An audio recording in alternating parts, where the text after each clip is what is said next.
also had a split. So we're no, queens of how to get along. But yeah. Although the more crossover that's happening, we can never absorb G2.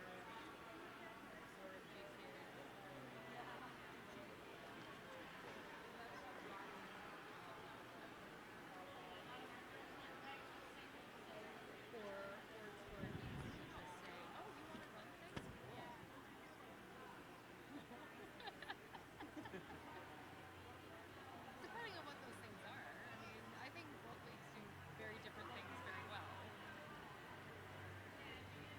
And that's exactly how we started the merge. It was like, you guys do this really well. Like, we need to pick a venue that doesn't suck. Like, they do that really well. We want that. But these are all the businessy things you do really well. Also, your finances are probably a much better order than ours are. So you could do that really well. They probably have them. Can you guys hear me? They don't have anywhere near the same budget though. All right. No. Yeah. All right, you can use this will be the final game of the second round. This battle is featuring the New York versus the Florida City RollerGirls.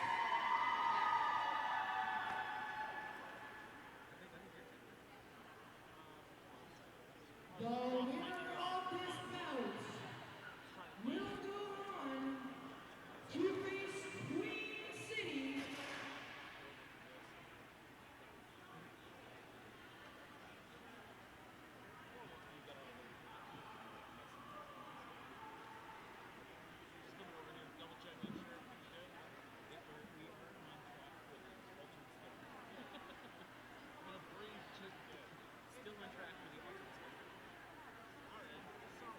Although that said, I think I'm actually supposed to do the house call for 420 over there.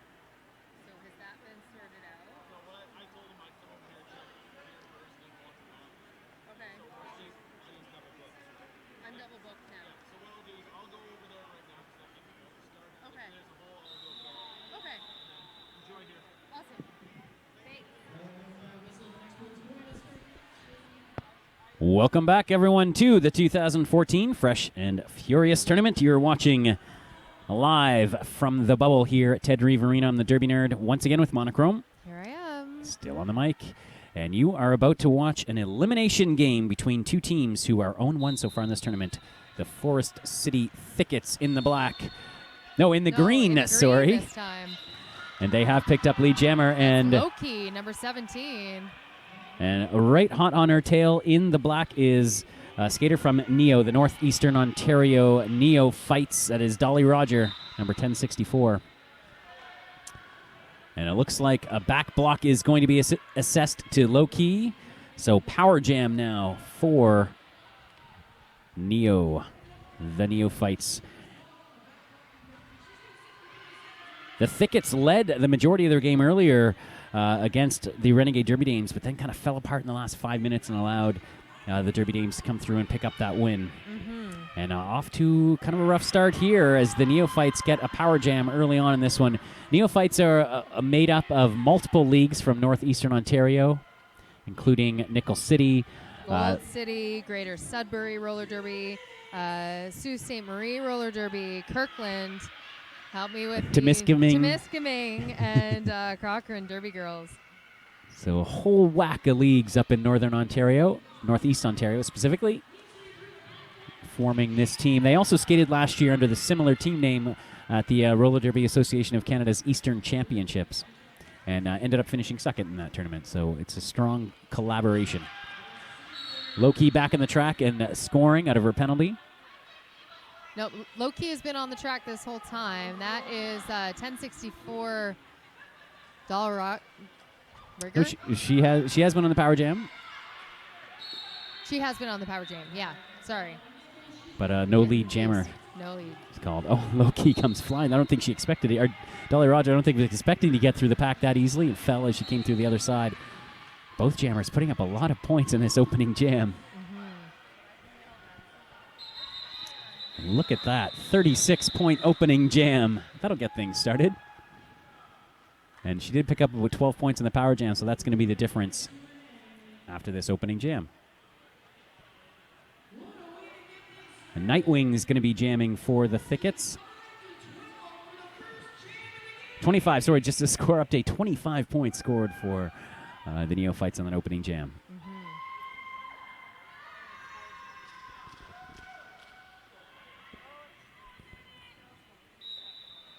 Lots of penalties so far early on. That could be a difference if this stays true. Lead jammer now goes to the Thickets. Once again, it is Nightwing. And Mistress of Mayhem. Mistress of Mayhem, number 777. Is also through and making up the nice Nasty Nags with a nice block to open things up. And then Nasty Nags also lays a hit on the jammer. Nightwing taking her chances. I think she wants this long jam here. Screamsicle making some room, and she calls it. Nasty Nags with some nice hitting for the Thickets. She did deliver the hit that led to the injured skater from the Renegade Derby Dames early on, misbehaving. It was a clean hit, though, for the record, and it was just the fall that was awkward. So big hard-hitting day for Nasty Nags.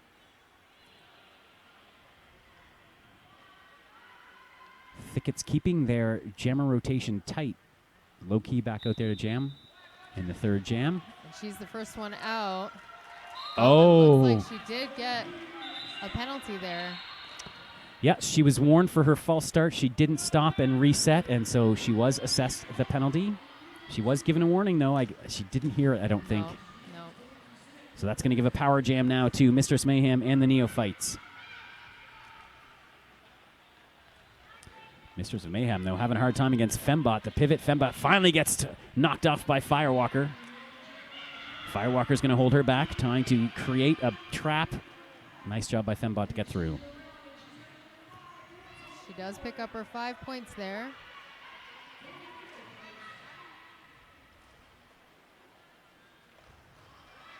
Coming through another scoring pass now as the power jam continues.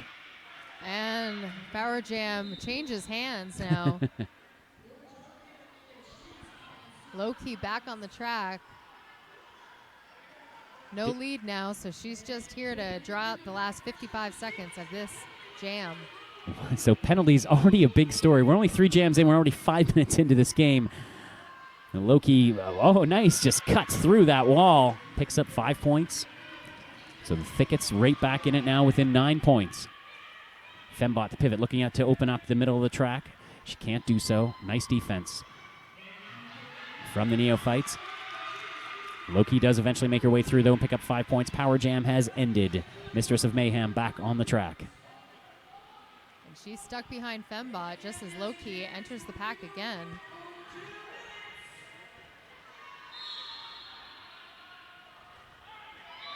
Oh, sorry, I think that's actually Joan of Anarchy jamming, I believe. Sorry, I'm getting my jams mixed up.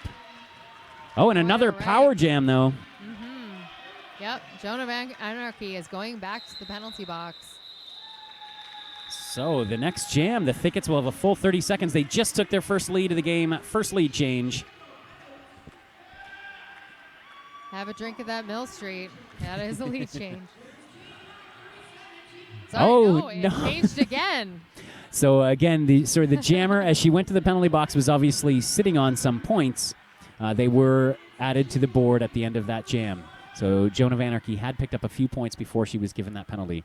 So Neophytes stay in the lead. There's not officially been a lead change, so spit that drink out if you took a drink of it. No, that's not how drinking That's not how it works? work. No. It's not how it works. You just have to drink again. Okay. Nightwing through as your lead jammer. You may have a real lead change here to drink to. Oh, but a nice hit from Mistress of Mayhem, the pivot to slow up. Oh, and another big hit. The Neophytes laying down the shoulders. Oh, a slingshot there. Back block being assessed to Mistress of Mayhem. She's going to sit in the penalty box.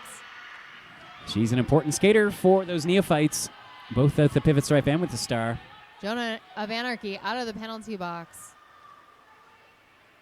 Nightwing back around now and scoring. Hits that wall. Does a nice little hip thrust to try and open up some space. Eventually finds a lane on the outside. Takes it. And she calls it off. 4 points picked up by the Thickets from London, Ontario. Very So high-scoring game early on. It's a lead change. It is So a lead what change. happens? You have a drink. Yeah. Thank you to Mill Street for supplying such delicious beverages. I'm sure there's somewhere to download the Derby News Network drinking game rules. Probably on DNN. Go to dnn.com. I'm sure. Or just make them up, because Make 'em that's up, kind of yeah. how drinking games work, too. It is. You got to get really sauced and then make them up. Oh, I heard a And- ref's whistle. Have a drink. Yeah. Sorry. Low key is your lead jammer. Totally unscathed on her way through that pack. She had a hole all lined up, and she calls it off. Great jammer on jammer battle. Dolly Roger getting involved to force that call off. No damage done. 12 minutes to go. Slight lead for the Thickets. Torquay Mata and Bad Pit, I believe is his derby name. Longtime bench coach skater Neil Jeffrey from Four City, plays for the Four City Derby Guys. Oh, Nice and push on the outside there. Letting Chatterbox just skate right through, getting lead jammer. beautiful offense opening up that outside lane. Bora Hardcore finally let out of the pack there for the neophytes. Thickets pick up 4 points and call it off. Nice work. Seem to be really just settling into this game. Kind of the opposite of for the Thickets in their opening game, where they got out to such a lead early and then kind of the game got away with them at the end. This is kind of the opposite start. Started off a little slow and then now really just kind of locking in. Yep. Nearing the midway point. It's still anyone's game.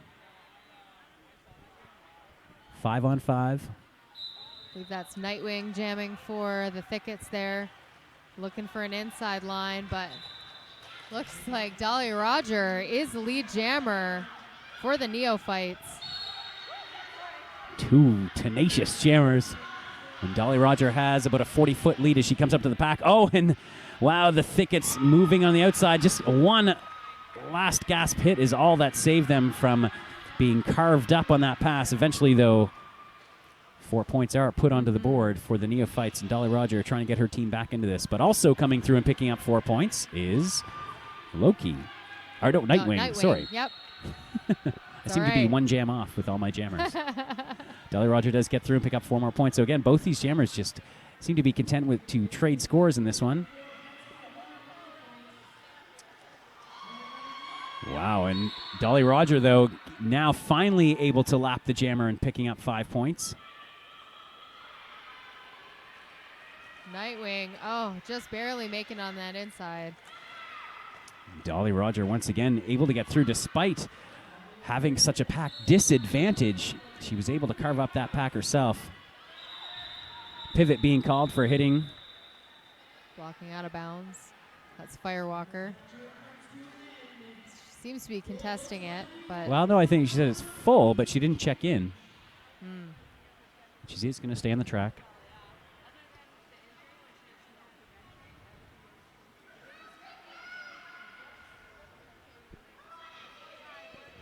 So it's going to remain a 4-2 pack advantage for the Thickets.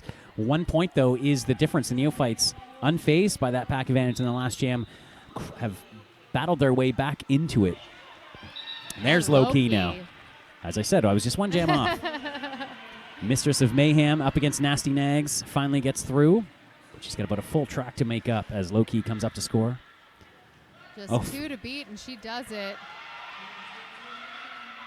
And the Thickets, taking a tumble at the back of the pack there, just as Low-Key calls it off. But 60 points now for the Thickets, 55 for the neophytes. I think Mistress did, yeah, there it is, 2 points. Did pick up 2 points at the very end, so that's going to keep them within 3.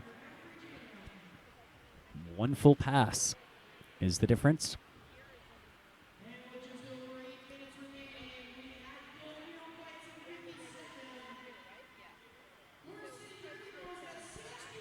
This is the first time Forest City has taken part in this tournament. The Fresh and Furious, they did take part when it was called the Virgin Suicides Brawl. It's a long time coming to see them back here. Fembot is your lead jammer. She's been playing this whole game in the pack so far. She's the captain of the Thickets. Hits hard, calls it off, and is going to get at least 2. Let's wait for the refs to make their decision here. I think she's going to get at least 2 points. 3 points 3 being points assessed. there. I wasn't sure about that third. None for Joan of Anarchy.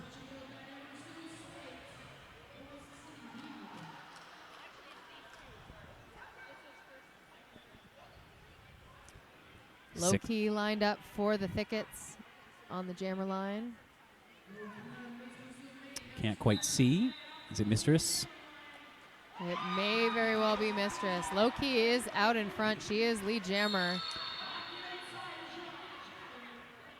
Oh, and vote for Pedro being sent off for an elbow. And is Mistress of Mayhem, is the jammer she took, was the recipient of that elbow, slowed her up and allowed Loki to get around and get through that pack and pick up 5 big points.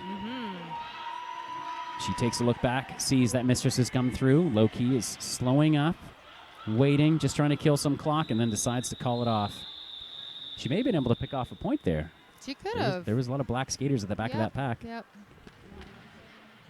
But smart to work the clock. They have a slight lead, 11 points now. 6.5 minutes to go. Again, the winner goes through. The loser, unfortunately, goes home. The loser wins the beer. That's right. The loser's going to go home. The loser gets to start the after party. That's right. Once they take their skates off, of course. Of course, yes.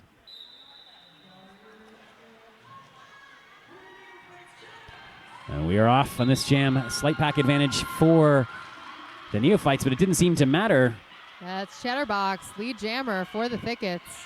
Dolly Roger now trying to make up some track. She is coming quickly. Oh, Fembot opening up an outside line. Her jammer didn't see it. Ended up opening up for Dolly Roger. Oh, but Dolly Roger did not get any points on that pass. It was close.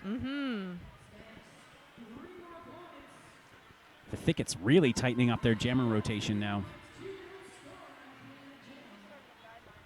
Starting to sense, perhaps.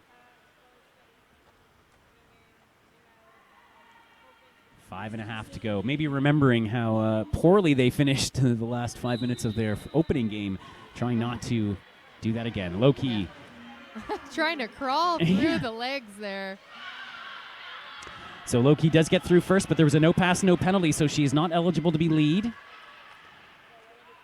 Mistress of Mayhem could potentially get that lead. She does, but Loki is coming around for points. Oh, Mistress may have wanted to call that off, but I don't even think she noticed, really. It is. She's going to try and pick up some points before she calls us off. Loki is already sitting on 4 points this jam. Nice defense by the Thickets. No pack called. Yeah. And I don't think that Mistress realizes that she is lead jammer. That could be the case. Nasty Nags heading to the penalty box. The pivot for the Thickets, an important skater for this team. But yeah, Mistress of Mayhem just trading points with Loki, and I think that Forest City will probably be happy to do this. Yep. Full minute left on this jam. 4:20 left in the game. Yeah, Loki definitely being a full track ahead of Mistress. This is really only going to benefit London's team here. And I'm not even sure her bench knows what's going on. No, actually, Loki didn't even know. Loki just tried to call it off. She believed she was lead jammer. Maybe neither jammer knows. Maybe not. 30 seconds to go. Both jammers again on a scoring pass. 5, though, picked up as Mistress of Mayhem was able to get around Loki, who was attempting to call it off. Mistress goes through for one more pass, takes a couple big hits, able to pinball off those blockers and get through. 4 more points. Loki also up in scoring. Loki slides through on the inside. Jersey Bruiser going to the penalty box. Mistress of Mayhem cautiously entering this pack of green. She's trying to pass this panty off. Oh, she definitely did not know she was the lead jammer. No. She could have just called it off there. And just before time ran out as well. So 90 to 79, nothing, absolutely nothing changed. 11 points was the lead heading in, 11 points. What has changed, though, is that 2 minutes are off the clock, and there's only 3 minutes now to go.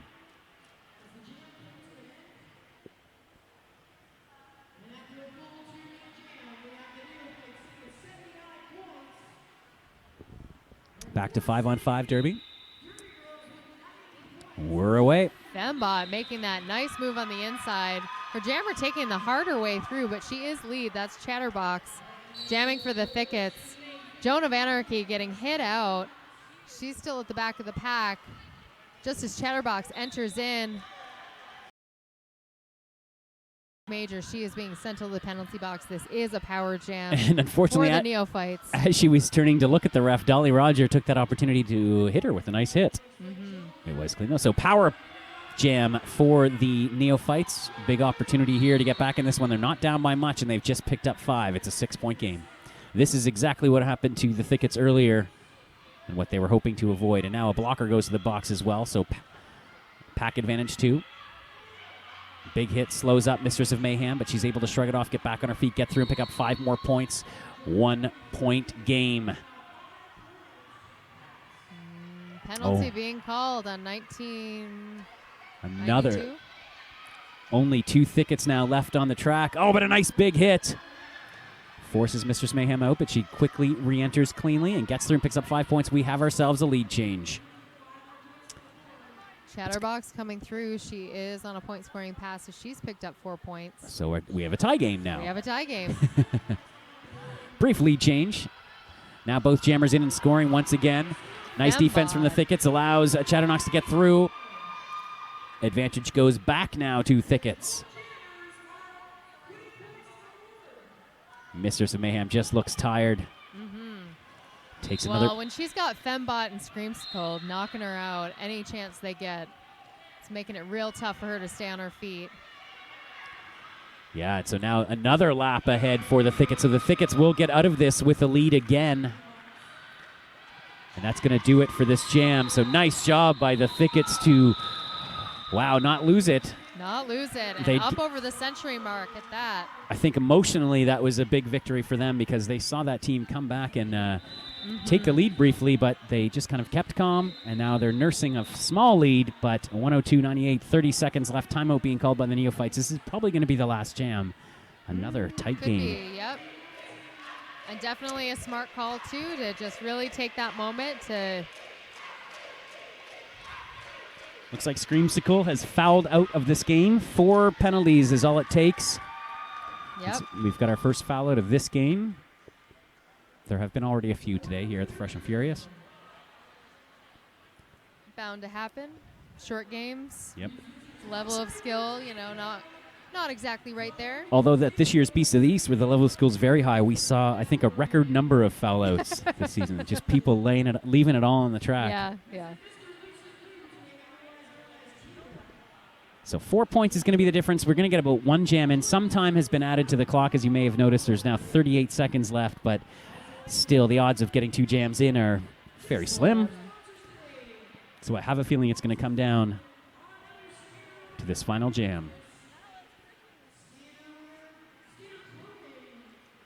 The winner of this game, if you are keeping track, will move on to the quarterfinals.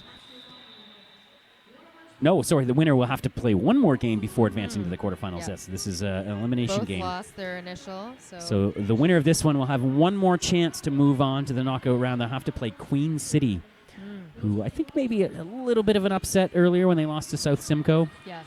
Yeah. Roller Rebels.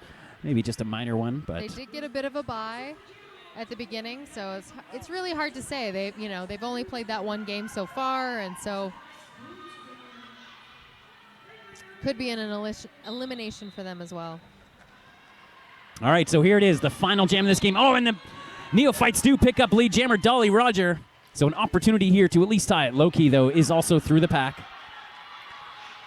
Wow, this could be a thrilling final. How will they handle this? Oh, a huge hit from Fembot.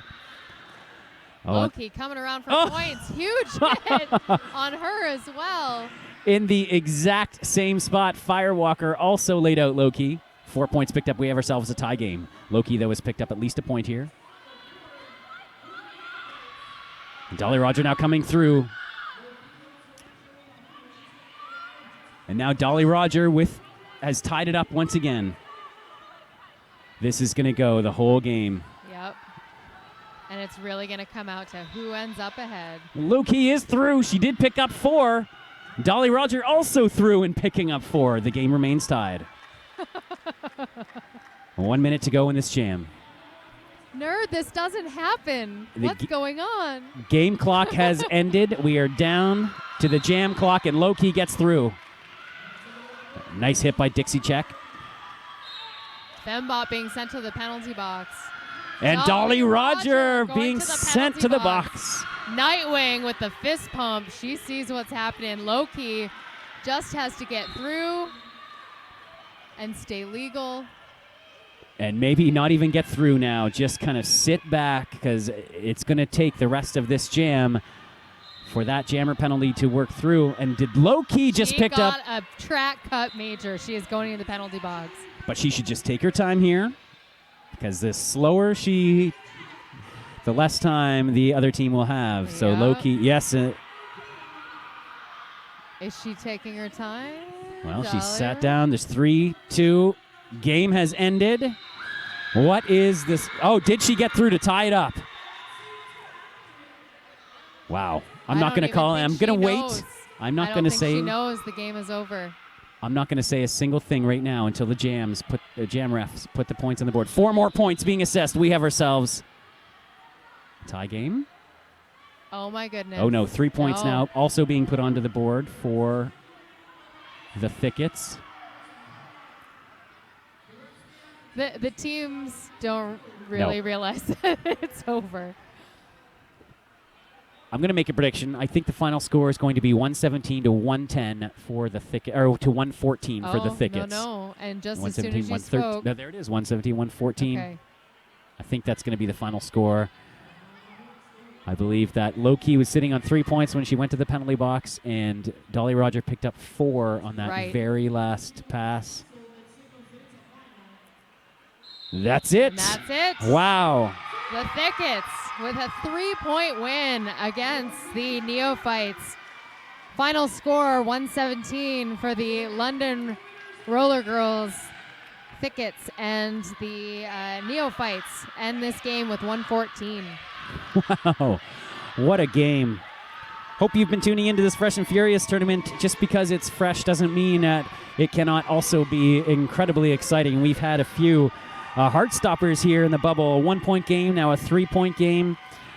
And these games are just going to get tighter as this tournament goes on. The Thickets live to fight another bout. Wow. If you are a fan or have become a fan of the Thickets, they're playing at 5 p.m. So it's coming up very, very shortly right here in the bubble. Chrome, are you going to be on that game? No, I'm actually heading over to do the house Oh, that's call. Ross Vegas, I believe, will be over here. Yep. To call all that action for you. So, again, if you want to see these Thickets keep their run alive, they're going to be playing Queen City coming up in about 15 minutes' time here on this track in the bubble with an opportunity to make it to the quarterfinals. And, unfortunately for Northeastern Ontario, their tournament has ended. Mm-hmm. But great to see them here. Absolutely. And they will fight another day for sure. All right, well, we're going to call this one. Again, you're watching the 2014 Fresh and Furious on layer9.ca. Mm-hmm. I'm with Monochrome. And I'm the Derby Nerd. We'll be back in 15 minutes.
always caught.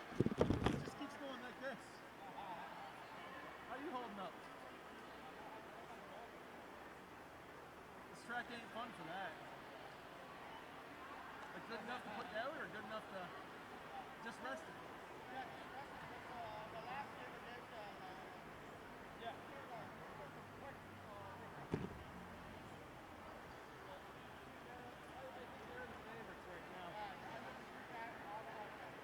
Yeah, that'd be capital. Well, I mean, that's... There it goes.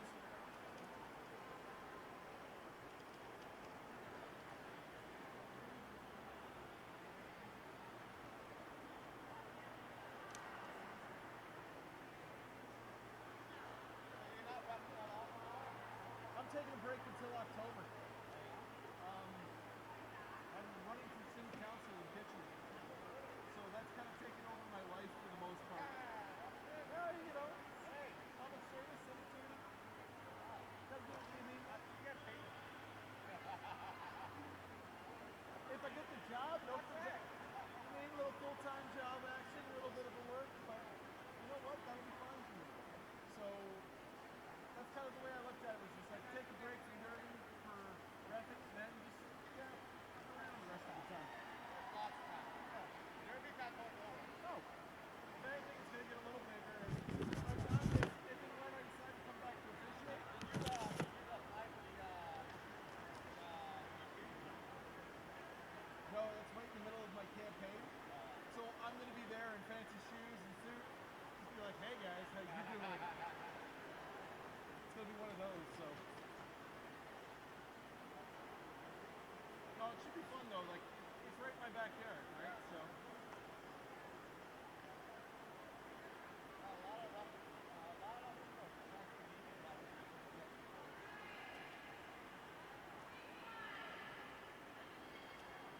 What are you doing, Sid? You already here? After this one. Okay. Working less than that. Next week.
screener. I think D was away, but I think D was out.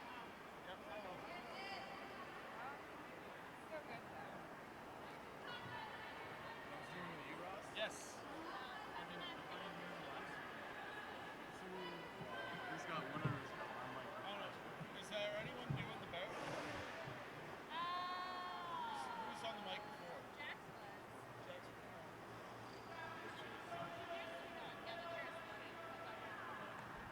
You can do it from the center, right? We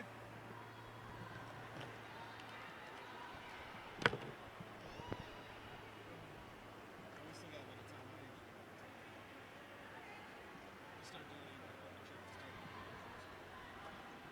I haven't done a live stream. Oh, really? This is your first time? These are probably live.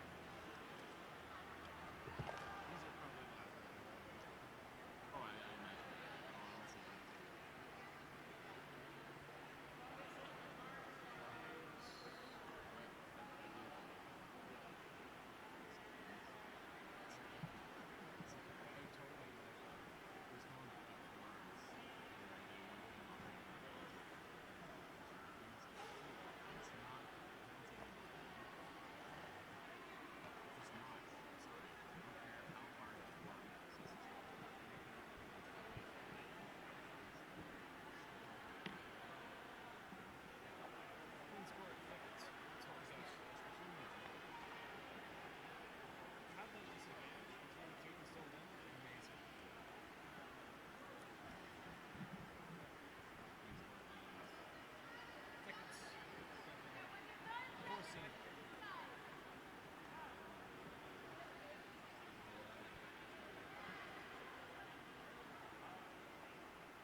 Welcome everybody again to the 2014 Too Fresh, Too Furious tournament in GTAR, or the Greater Toronto Roller Derby Association.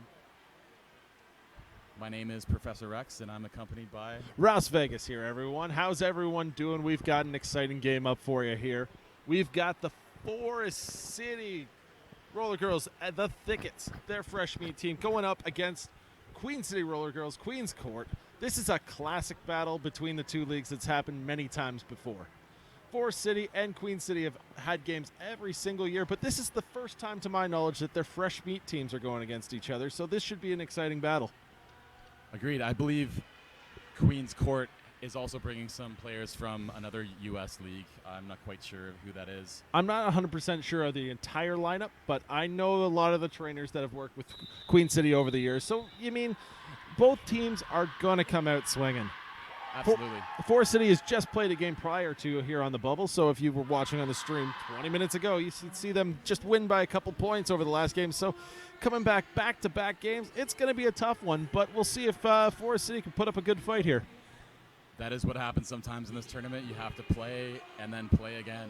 Even though they're 20 minutes, sometimes you have to go two in a row, and that's just the nature of this tournament in GTAR. Yeah, back-to-back in the bubble here is tough, especially with this type of surface. It's a tiled, like sport court type surface.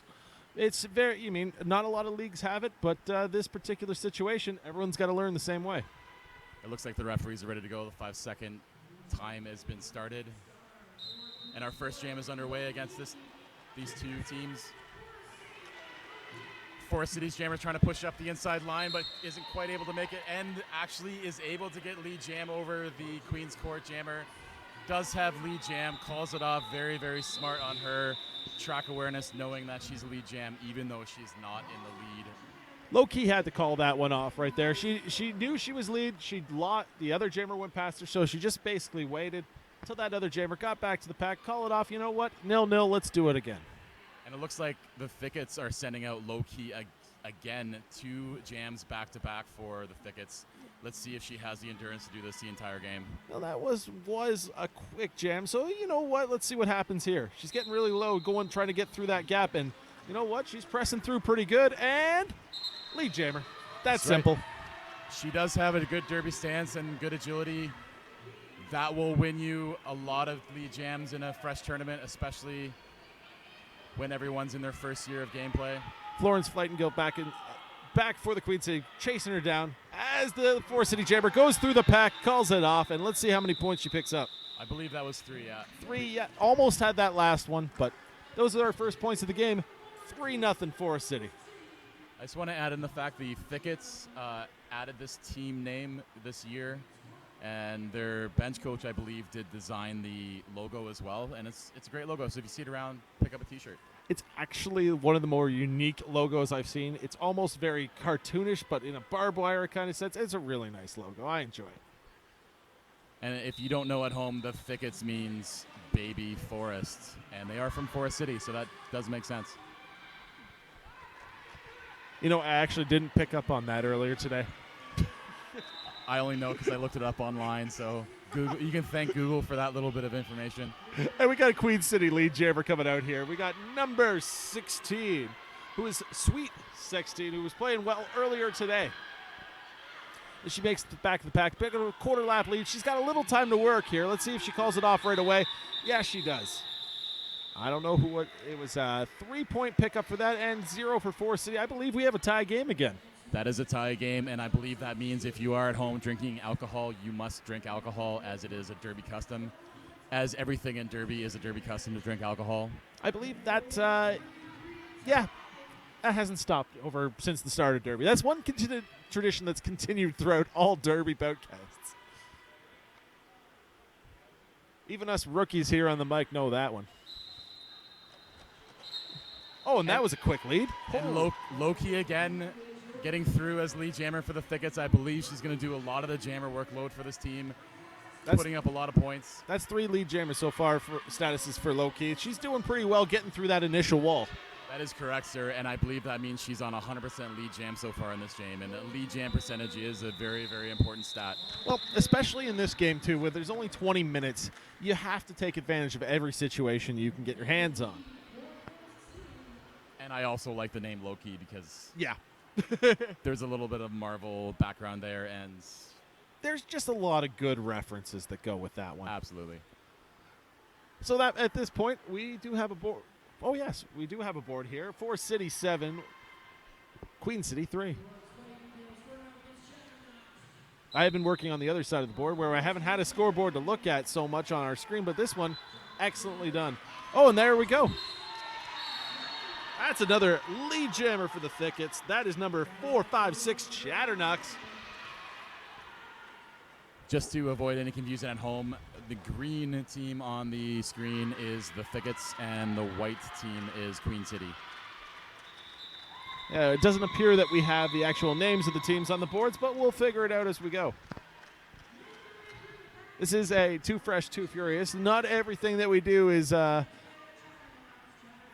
we go through so many games, so we can't have the highest technology on every single game, unfortunately. Sometimes you just got to go through it with 20-minute games coming back to back to back.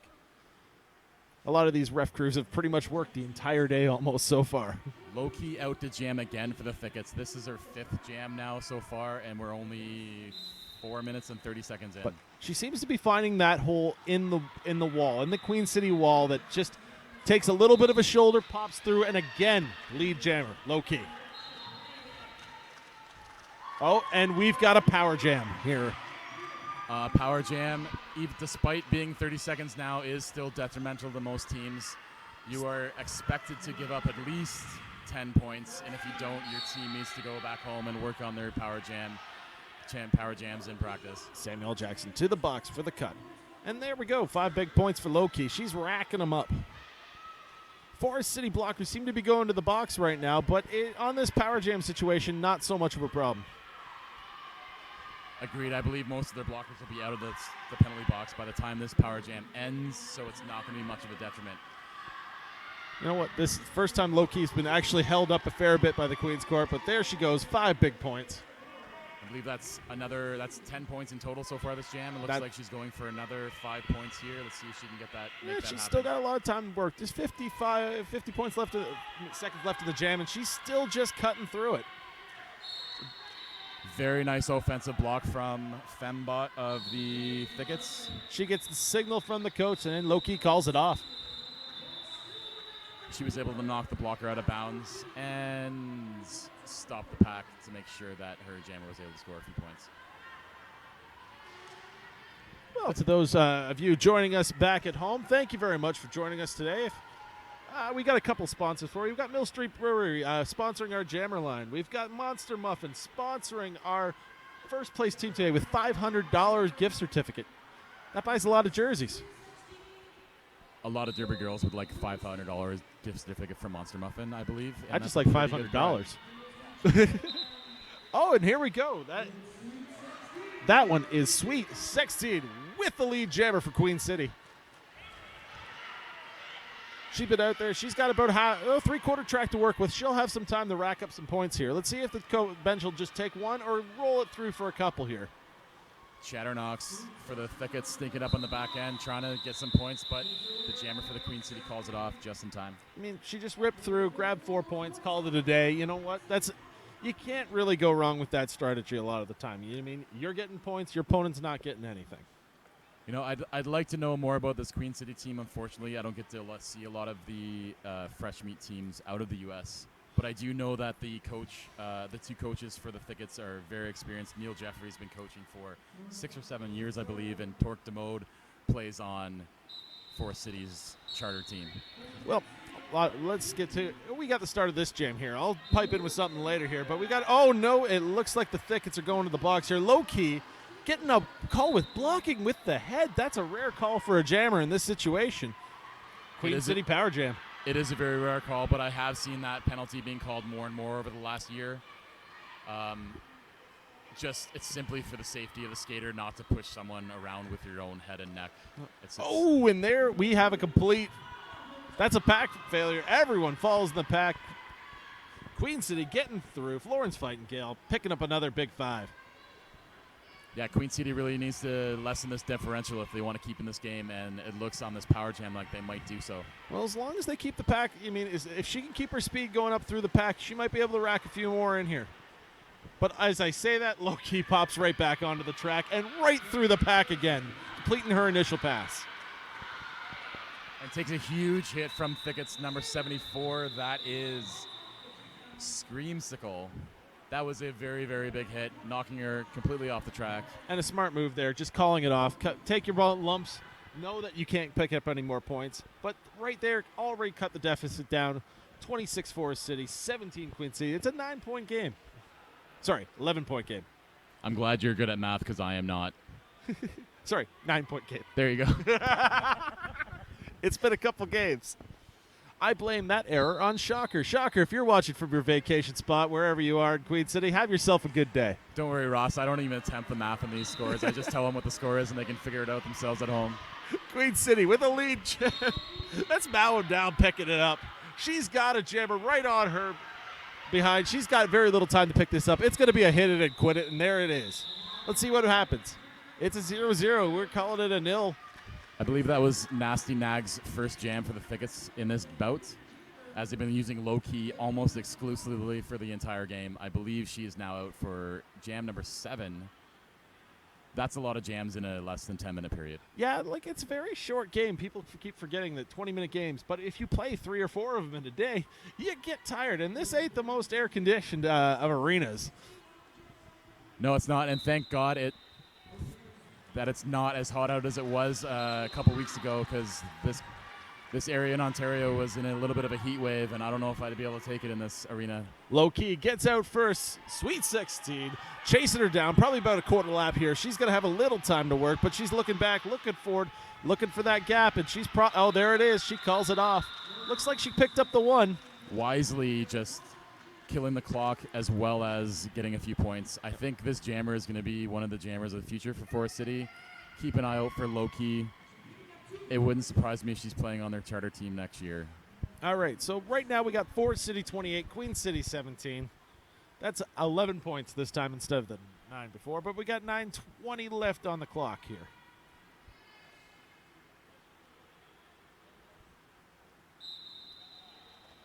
Oh, and that was a smart sweep to get her out of there. That's 89-15. Mauam down for Queen City, speeding around the outside here. She's looking to pick up some quick points. Queen City really locked down the defensive wall at the start of that jam, holding the Thickets jammer in the outside of the pivot line for a good 10-15 seconds. That's very important Now, for a blocking team to be able to do. One thing I've noticed in this tournament so far, it looks like Forest City's attempting to call a timeout here. Let's see if someone notices. There we go. I don't believe it's an official review because usually coaches run out there and want to talk right away if it's official. She just wants to lock down her team. They've been in the lead since the beginning. They want to make sure they're going to get this done. It's good, too. With low-key jamming, as much as she has this thing, you need to get a little bit of a break in here. It looks like she can go forever, but hey, we've only played, 11 minutes so far, and she's probably had about 80-90% of the jams. That's right. I wish I had a pen and paper because I would have wrote it down myself. I'm trying to do this from memory. It's been a long day for us announcers over here at the Too Fresh, Too Furious tournament. Many of us are doing many games. I myself am new to this announcing gig. This is my 6th bout today. And this is your first one on the stream, correct? This is actually my first streaming bout. I hope I am not annoying anyone at home. I am trying to keep it as entertaining as possible. I at least know I'm a little bit more entertaining as I am in the house. The house feed, I think my voice is just a bit too monotone. Everyone starts to fall asleep as I talk, but... Well, just to bring this back in, what have you noticed so far with the new rule changes? Last year we had 1-minute penalties. This year, 30-second penalties. What things have you noticed? I have noticed that there's less icing of the jammer. With the 30-second penalties, most teams are trying to get the most out of their power jam as opposed to icing the jammer, unless that jammer is already tired in the box and it's late in the game. Nope. That's good to notice. Another huge change in the game is the directional upgrade to the contact. The teams that have been taking advantage of that have been very, very successful. I would have to agree with you. And look at that. Low-key, up the middle, through the gap, lead jammer. And that's why she's going to be a really good, strong jammer for Forest City. If you're a jammer at home, going up through the middle is the best area to do it in. The outside and inside lines are given to you on purpose by most blockers. Well, you mean when you attack the castle stronghold, if you can get through it. But she's been motoring around there. That's another big 5 points for him. She's been definitely the star so far for the Thickets. If I was Forest City here, I would run this jam. Low-key looks very, very strong in this jammer that is out for Queen City. Just does not potentially have the speed to keep up with Low-key. Well, the bench is calling for it. So, you mean Low-key is going to listen? You always listen to your bench in this situation. That's very, very true. I mean, though you and I have different strategies, it's still the coaches that got to make the call. Absolutely. And just to let everyone know, the jammer line today is sponsored by Mill Street. I myself have had a few Mill Streets earlier. As I said, I'm new at announcing and streaming, so I needed a few to make sure I was able to get this bout done. Well, you mean we can do it, and we encourage those at home. It's a beautiful day. Enjoy a beverage. Forest City 37, Queen City 21. Look at that.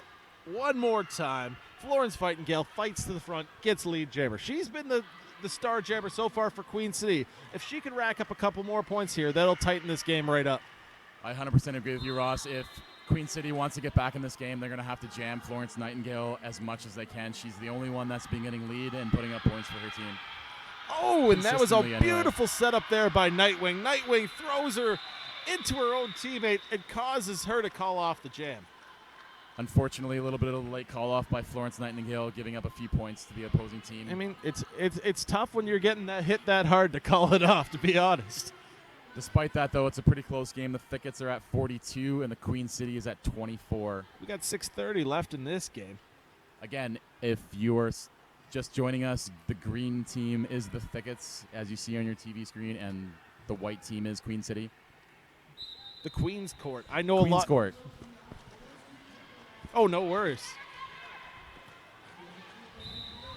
Oh, and there it is. Lead jammer. Sweet 16 coming up through it for Queen City, but look at that. Low-key, right on the trail. Yeah, I'm pretty sure that was the first time Low-key didn't get lead jam in this entire bout, and that's pretty much the difference in the score. I think that's low-key's very first non-lead right there. That's the first time she's let it up. Absolutely. But she picked up a couple points out of that. She's That was 2 points she picked up from that little spin.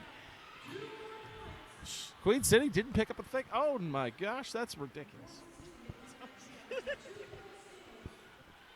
And yes, I just said ridiculous. It happens.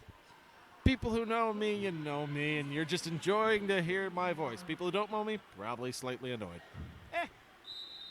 I think Loki was a little bit lucky there at the end. She didn't pick up a low block as it was called off just before she tripped up an opposing blocker. And that's Malum down, picking up lead jammer once again for Queen City. They're starting to pick up a couple of leads here. Absolutely, and with 5 minutes on the game clock.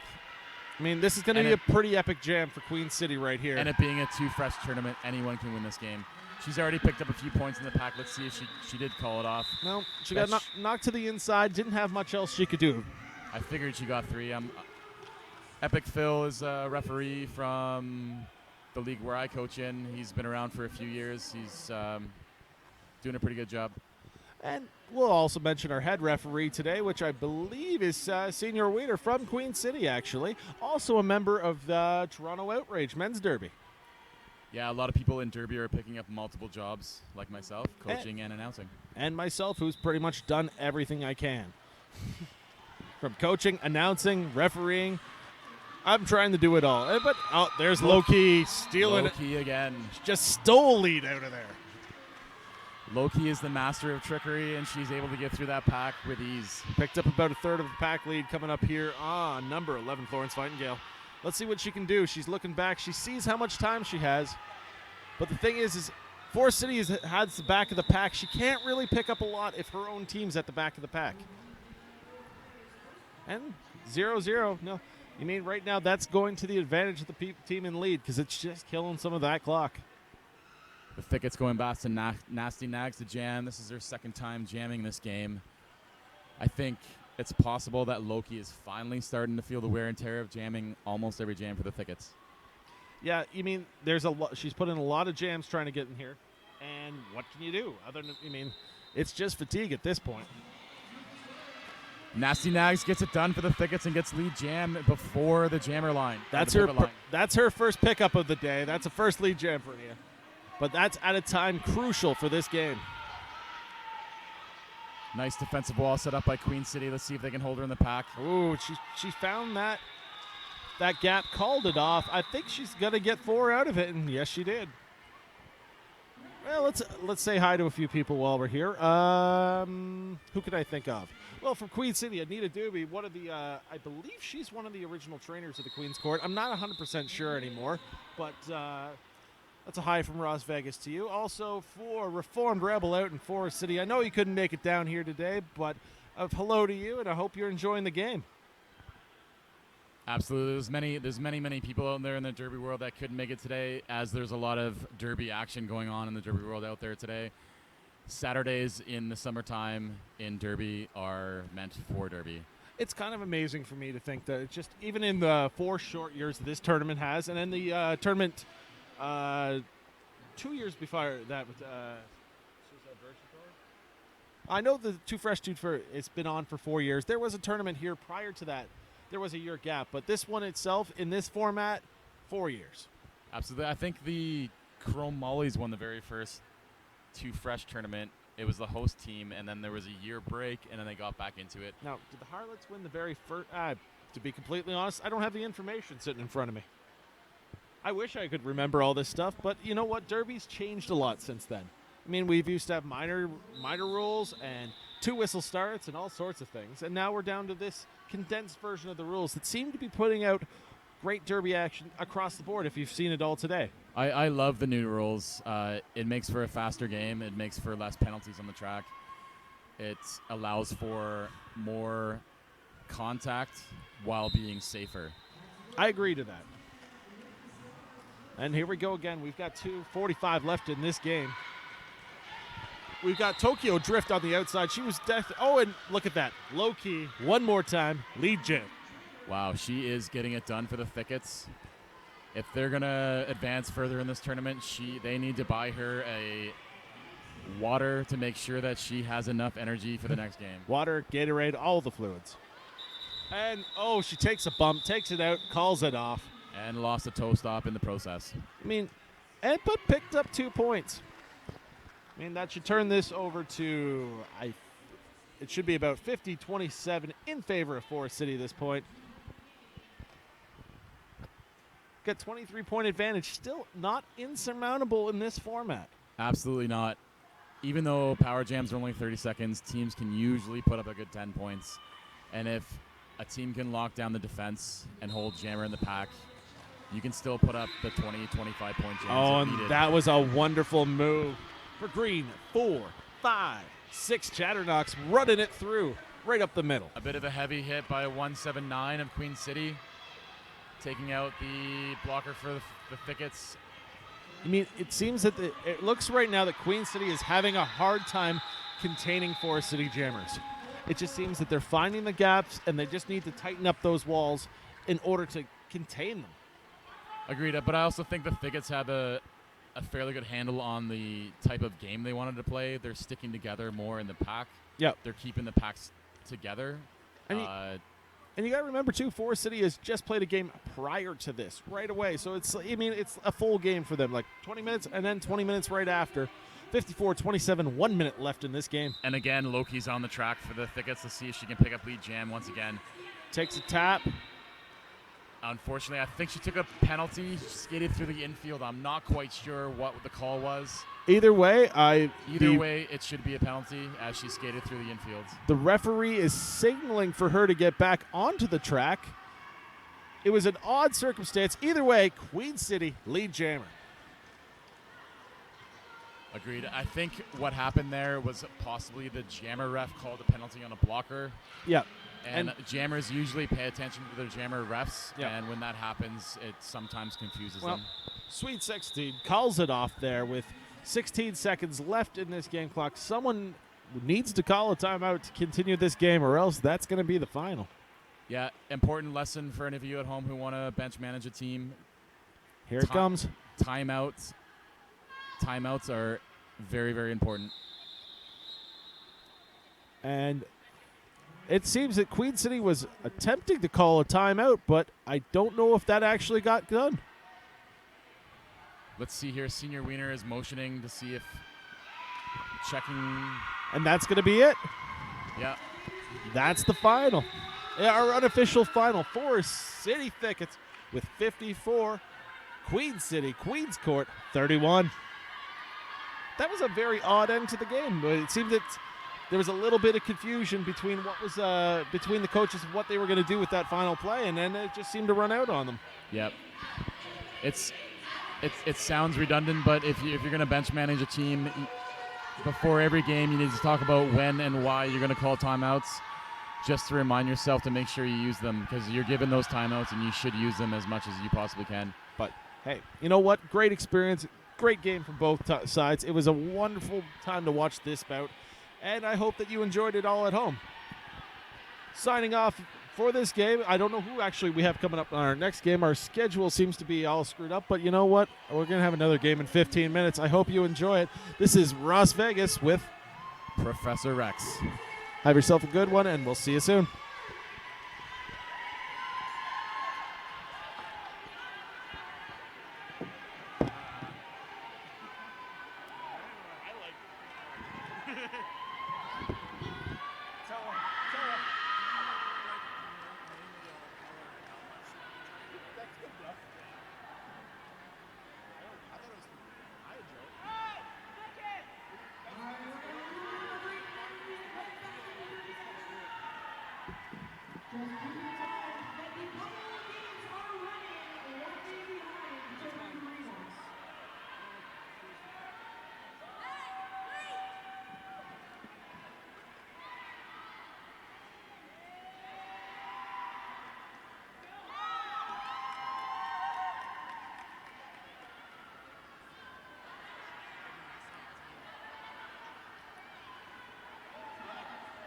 Next game over on the other side.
Welcome back, everyone, to the 2014 Fresh and Furious here live on layer9.ca. You are watching the Bubble Stream. I'm the Derby Nerd, joined by Professor Rex. Rex, nice to call a game with you. Thank you, Nerd. We've never been on a call before. We have never been on a call before, and Amazing. This is my second call, and my second call in a row. So I hope I do the nerd justice. You don't have to worry about me. You have to worry about doing these two fine teams on the track justice. You are about to watch an elimination game, our second and final elimination game here in the bubble between the Renegade Derby Dames Fresh Meat team and Northumberland RollerGirls Ganaraska Gravediggers. Both these teams are 1-1 so far in this tournament and fighting for their fresh and furious lives. The winner will go through to take on the Divas in the quarterfinals. The loser, unfortunately, is done for the day. Yeah, that's right. This is the second round, and in the second round of an elimination tournament, or in a double elimination tournament, if you do lose, you unfortunately have to go home. But I do know that all of the skaters in this tournament appreciate every game they get under their belts, as most of them don't get a lot of games in during the season. Sorry, we've talked a lot so far, I know, on the Bowcast about how important this tournament is and how lucky we are to have a tournament such as this that allows our youngest and sort of newest skaters the opportunity to get in not only like track time and game time, but kind of intense, meaningful game time where, wins mean something. This is a tournament setting. There's a lot of pressure on these skaters in these games, so it's a kind of getting thrown into the fire, but a really important developmental tool. Absolutely. It's also the first time the skater gets to feel the emotion of winning and losing all on the same day. It's an emotional roller coaster, as a lot of you in the Derby world know, especially when you do travel on your charter teams, or if you are on a charter team and you play in the small tournaments. I'd just like to add as well that a lot of the referees in this tournament do get a lot of experience under their belts as well. Yeah. And it's very important in Ontario Roller Derby to develop our referees. Yeah, there's a lot of experienced refs, but there's also a lot of fresh refs. This crew in particular seems to have a lot of newer refs, but again, interspersed with some of the more experienced ones. All right, we are underway here. This elimination game at the bubble. And it looks like first lead jam is going to go to Crassin Crunch for the Renegade Derby Dames. It is Fist and Shout jamming for Ganaraska, and she's trying to work her way through the inside on turn number 2 and gets through, but she's got about a track to make up. Fist and Shout did do a lot of the jamming for the Gravediggers in the last bout and did very, very well for them. Cass and Crunch gets through, picks up 4, calls it off just as Fist and Shout was hitting the pack. Nice start for the Renegade Derby Dames. Renegade Derby Dames won their opening game in quite convincing fashion, but it took them a long time to get going, but they ended up winning by 20 points in that one before losing to Les Bouches in the last game. And Les Bouches is the second time in this tournament, and both years they've brought a very, very competitive team. I'm sure we will see them far in this tournament. Yeah, they are the defending champs. Back on the track, Iggy Popper, the junior grad, is the lead jammer for Ganaraska, and Crazy Squirrel, who's been absolutely phenomenal, picking up an early track-cutting penalty. Massive opportunity here for Ganaraska to get back in this one. Iggy Popper, almost called it off, and then took a look, realized she's on a power jam, decides to keep going, pick up some points. Absolutely. I think Crazy Squirrel tried to jump the apex there and didn't quite make the jump. Her feet landed just before the line. Iggy Popper having a phenomenal tournament, debuting at this level again. As we said, she started with Toronto Junior Roller Derby, finished her junior career with Peterborough, and is now coming into her own as a senior skater. Picks up another 5 points. We have a lead change, 10-4.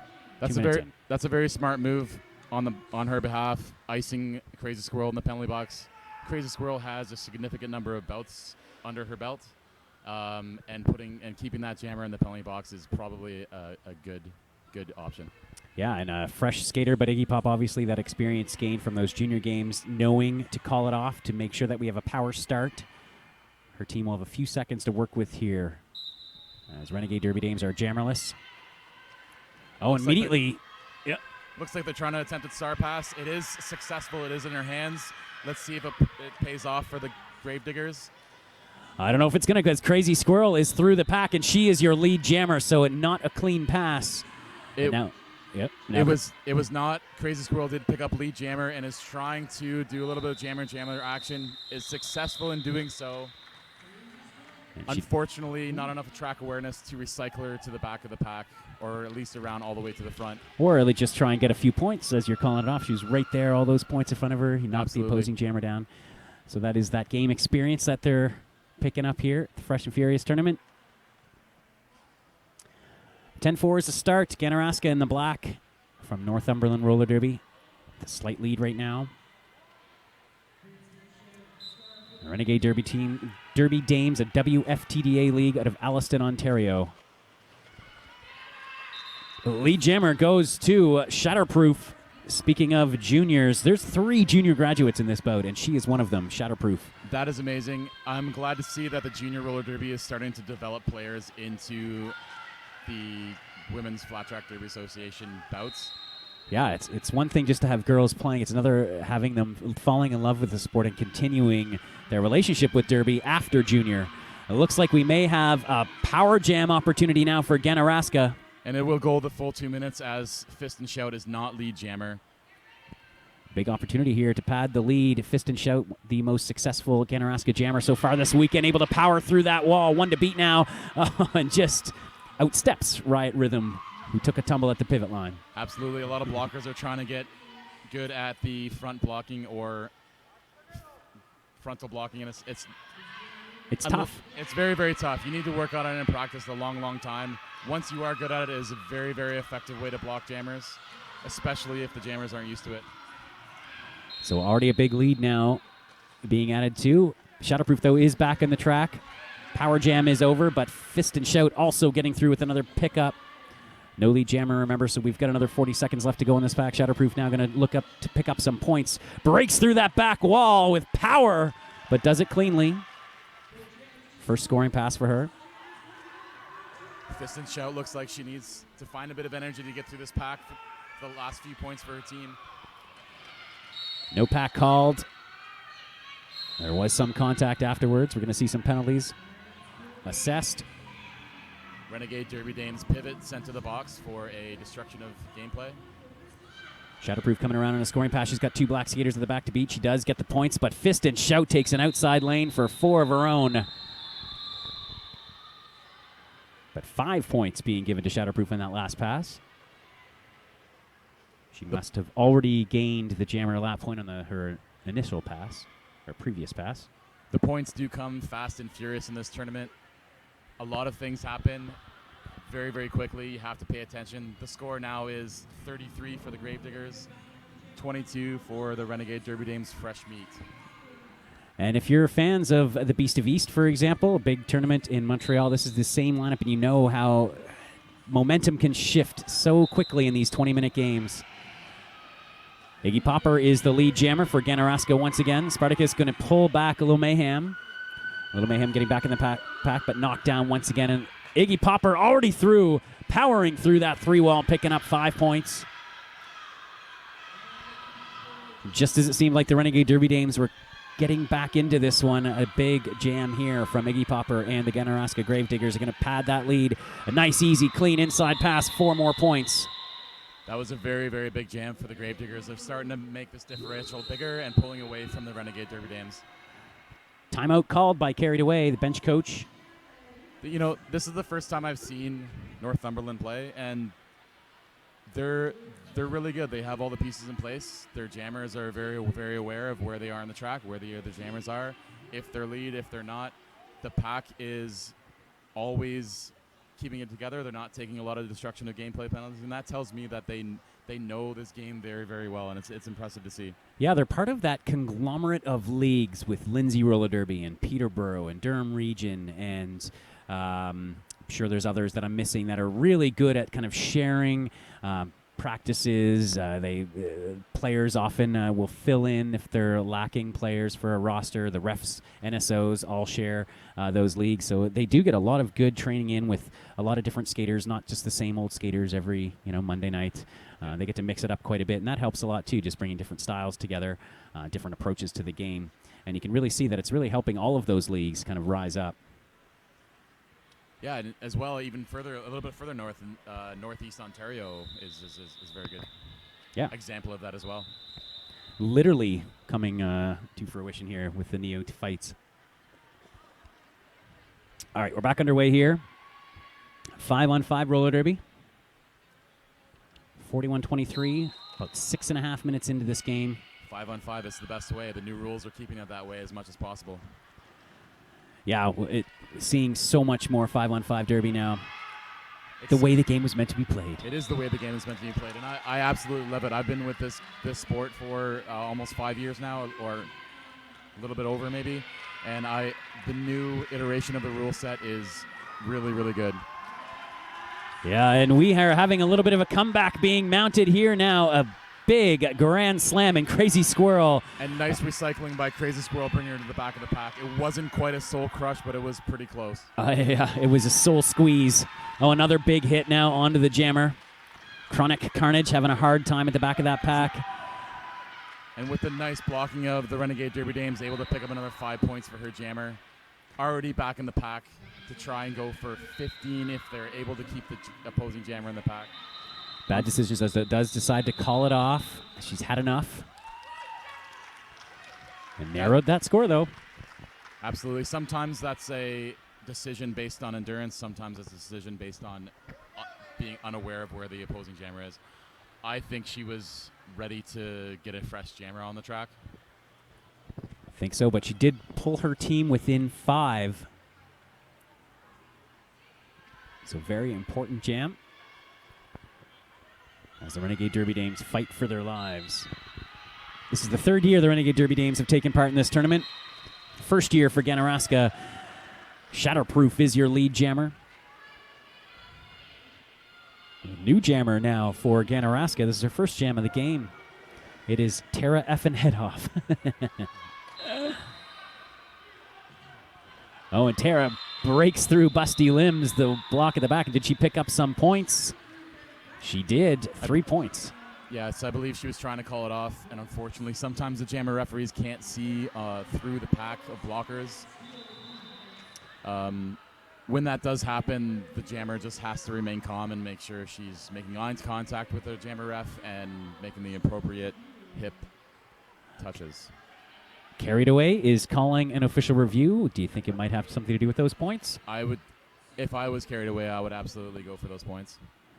We've seen some tight games. We've had a 3-pointer here earlier. We had a 1-pointer, 50-49 over in Ted Reeve Arena. They just had a 2-point game that ended thrillingly. So we've had some tight games, and though that 3 points could be the difference. Every point counts, and I do know that the Royal City RollerGirls, Our Ladies of Pain, won an official review to gain 5 points in their last game, and they ended up winning that game and came back from being behind 8 points in the last jam. They won that game by 2. So if you are bench managing or captaining a team and you feel that you need to ask or request for points that are possibly miscalculated, you should do so. And I don't know if it's just that bench staff is smarter these days or what, but I've seen for the first 4 or 5 years I was involved in roller derby, I don't think I ever saw an official review that actually went for the bench coach that called the review, but I've been seeing it happen more and more now at every level. I've seen it happen at house league levels. I've seen it at tournament play. We've seen it here already this weekend. And I think with the rule set, the new rule set is going to help with that as well, because now you can call an official review, and if you do win it, you get it back. So you're able to, before it was picking and choosing where you think you're going to win it or using it just as a timeout. Now you can actually call an official review where you know you're going to win it and get that official review back. And it's very, very strategic. And I myself have done it already this year where I wouldn't have called the official review in the past. I called it because I knew we were going to win it. Right. Called it, got the official review back, and we used the second official review in the same half. So for a reviewer to kill time. The first one was for a review. The second one was to kill time. So that's why it's important, right? Because if you know you're going to get it back, you still have that tool in the toolbox if you need to stop the clock later on. So yeah, maybe that's it. Maybe the bench coaches are just getting a little more savvy about when they call their official reviews. That, and I also agree that I think bench management and captains are getting more aware of what's going on with their teams, and they realize that it's very, very important to make sure that the game is being officiated the way the WFCD rule set is supposed to be, allowing them to officiate it. If you're new to Derby and you're wondering what we're talking about, go to WFTDA.com. We are playing under the Women's Flat Track Derby Association rule set. I imagine because these are fresh teams, there's probably some fresh fans at home watching. You can actually download the rules. You can just read them online. The rules are becoming more and more streamlined. I find it's a much, much less intimidating document now than it once was when I first came into the game. So it's actually a pretty efficient rule set and pretty easy to follow. I believe the referees are almost underway here. Yep, that is the whistle to get things, or at least signal the skaters to get back onto the track. And we are ready to go. One thing I've noticed, too, the Renegade Derby Dames have also been rotating their bench staff, which has been kind of interesting. They've got a third base coach and a bench manager and a bench coach on the bench, and they've been rotating today, the positions. That is smart if you need to have to train bench managers in your league. Absolutely. Bench managing is a different animal in itself. Very, very huge lead jam. Getting lead jam for the Renegade Derby Dames before the pivot line, excuse me, is number 77. Amy Dahlia Hijacker. Amy Dahlia Hijacker. Iggy Popper, though, also through and coming around. Speaking about inexperience, did she call it in time? Let's wait and see what the referee says. She did. Just in time. Renegade Derby Dames wants... and there's going to be a procedure called a crazy squirrel, perhaps for hitting after the whistle. I did see a lot of contact jostling going on in the pack as the whistle was blowing, and I'm assuming that's why she got that procedure penalty. She picked up one of those earlier in the day as well. We have ourselves a tie game here, Rex, at the midway point of this. I was going to say half. This is not a half. This is it. Well, this would be the halfway point of this 20-minute bout, and it is tied at 44-44. Chronic Carnage is the lead jammer for Ganaraska. Doesn't have a big lead, though, only about 50 feet, maybe 40 feet, and she decides to call it off, reset, start over again. Chronic for the Gravediggers, the captain of the team, is pulling triple duty. She's blocking, she's pivoting, and she's jamming. And in any position she's done today, she's done well, or at least consistently well for her team. No wonder she's the captain. Shatterproof out there against Fist and Shout. We've seen these two do battle all game. Tie game. Less than 10 to go. Ganaraska with a slight pack advantage. They do have the defensive position at the back. They are getting pushed, though. Shatterproof doing a nice job of finding weaknesses in that wall and making it move forward. Unfortunately, she couldn't get through, and Fist and Shout able to sneak through on the inside to pick up lead jammer. She does have time to score some points for her team. Let's see. She has a track awareness to hit it and quit it.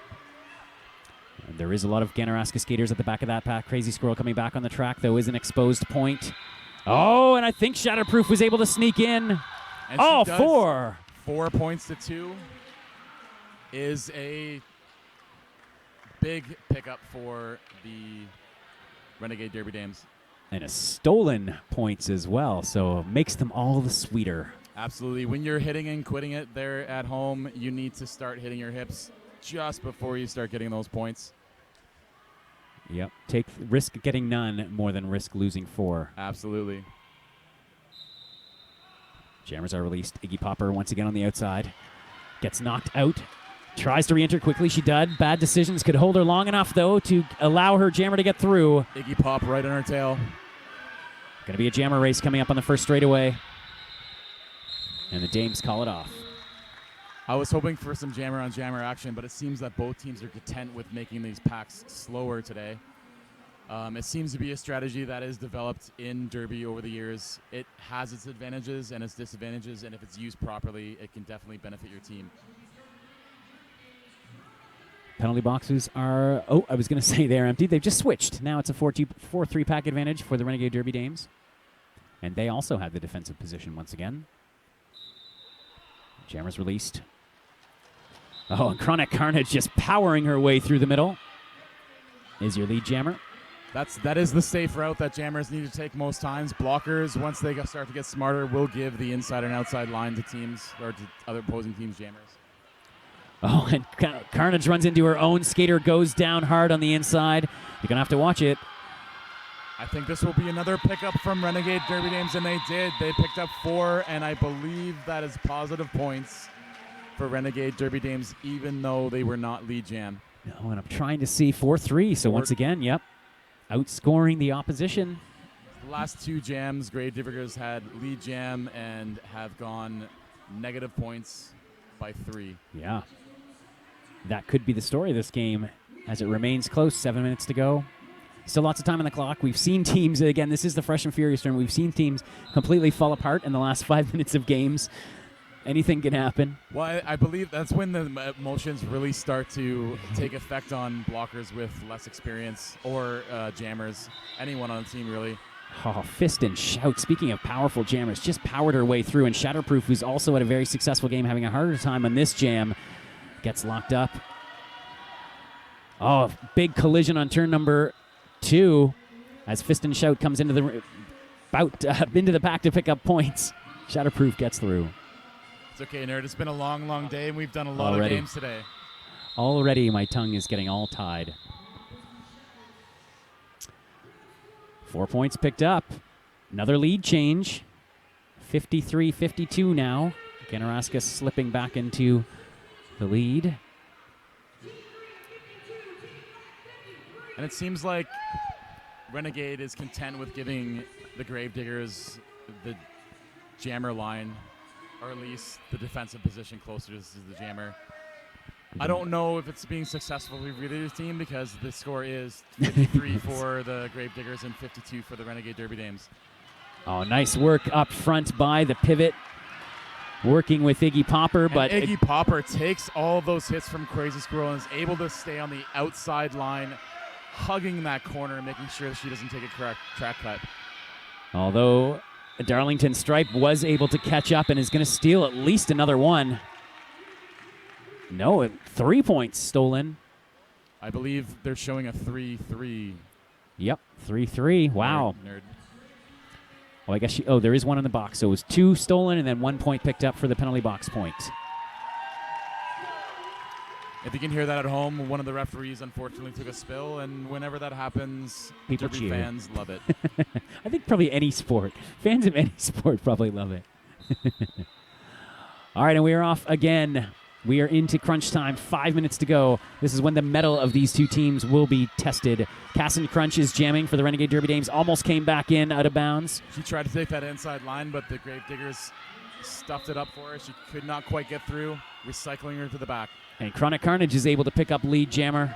Big pickup for Ganaraska, but they have made some mistakes. Haven't necessarily used their lead jammers well. Oh, but a nice sweep from out to in. Picks up at least 3. Did she get that final point? She did not. Very, very smart from the Gravediggers jammer, trimming that speed off just before she hits a slower pack. Very, very important. Assess your situation and then attack for your points. Also very smart by Riot Rhythm, the Renegade Derby Dames pivot, just to keep her hips ahead of that jammer and make sure that she only picked up 3 points. Again, when we see how close this game is, those 1-2 points here and there could be very important. Absolutely. My most favorite moments are when blockers on the track cheer from themselves when they save their own point. It's the best thing ever because blockers don't get enough credit. No, Without the blockers, the jammers can't get it done. And that's something that takes both skill and awareness. So it's quite a feat. Fist and Shout now jamming against Shatterproof. This has been a wonderful battle this game. These two skaters both have bright futures. Shatterproof's going to be able to come through on the inside and pick up a lead jammer just past the Block Nest Monster. Crazy Squirrel working Fist and Shout. Fist and Shout, I believe was picked up on a track cut penalty. Very, very smart. She knew she had to recycle behind the blockers, but was just unable to keep her body from doing what her mind didn't want her to do. No, and it was just a matter of not keeping both feet outside as she was she was doing the right thing. She was going in the right direction, just couldn't keep her feet out of the track. So Shatterproof now with a power jam. Lead has already been taken, and they're adding to it. 5 point pickup. And Renegade setting up a very impressive nice power jam offense. They've got the Gravediggers spread way out right now. Nothing they could do on that pass. Absolutely. It's becoming the standard setup for most teams. The 2 inside, the 2 outside, waiting for an offensive signal from their jammer. Crazy Swirl goes in for the inside sweep. But nice work by the Gravedigger. Oh, and I cut. Drawn, did you see that? I absolutely did. Very, very nice. Nice work. Sent that jammer to the penalty box at the end of that jam. Oh, we have a skater down. It was behind the play. We didn't quite see who it was. No one. It is a Ganaraska blocker down. She is moving and indicating an injury to her foot. Yeah, unfortunately, if your fitness level isn't up for a tournament like this and you're newer at sports, there is a tendency to get injured just due to fatigue, not ability to play. It's just you need to work outside of Derby to make sure your fitness level's up, especially in a tournament like this. They are short games, but it is a very, very long day. Yeah, and it's hot. It is about 30 degrees here in Toronto today. It is very, very hot. And for a lot of these skaters, this will be the first time they've ever been in a tournament-like experience.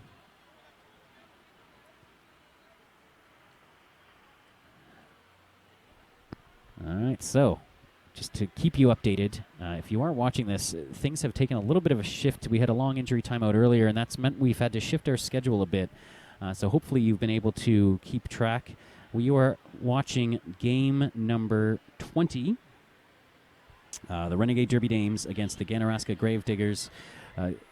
Coming up, we only have one more game here in the bubble, and then all of the rest of the stream will be shifting over to Ted Reeve Arena. So coming up at 6:20, we will have the Cannondalls out of Ottawa, capital cities, against the Thickets from London. That'll be first of our quarterfinal games, happening simultaneously with the Divas over at Ted Reeve Arena.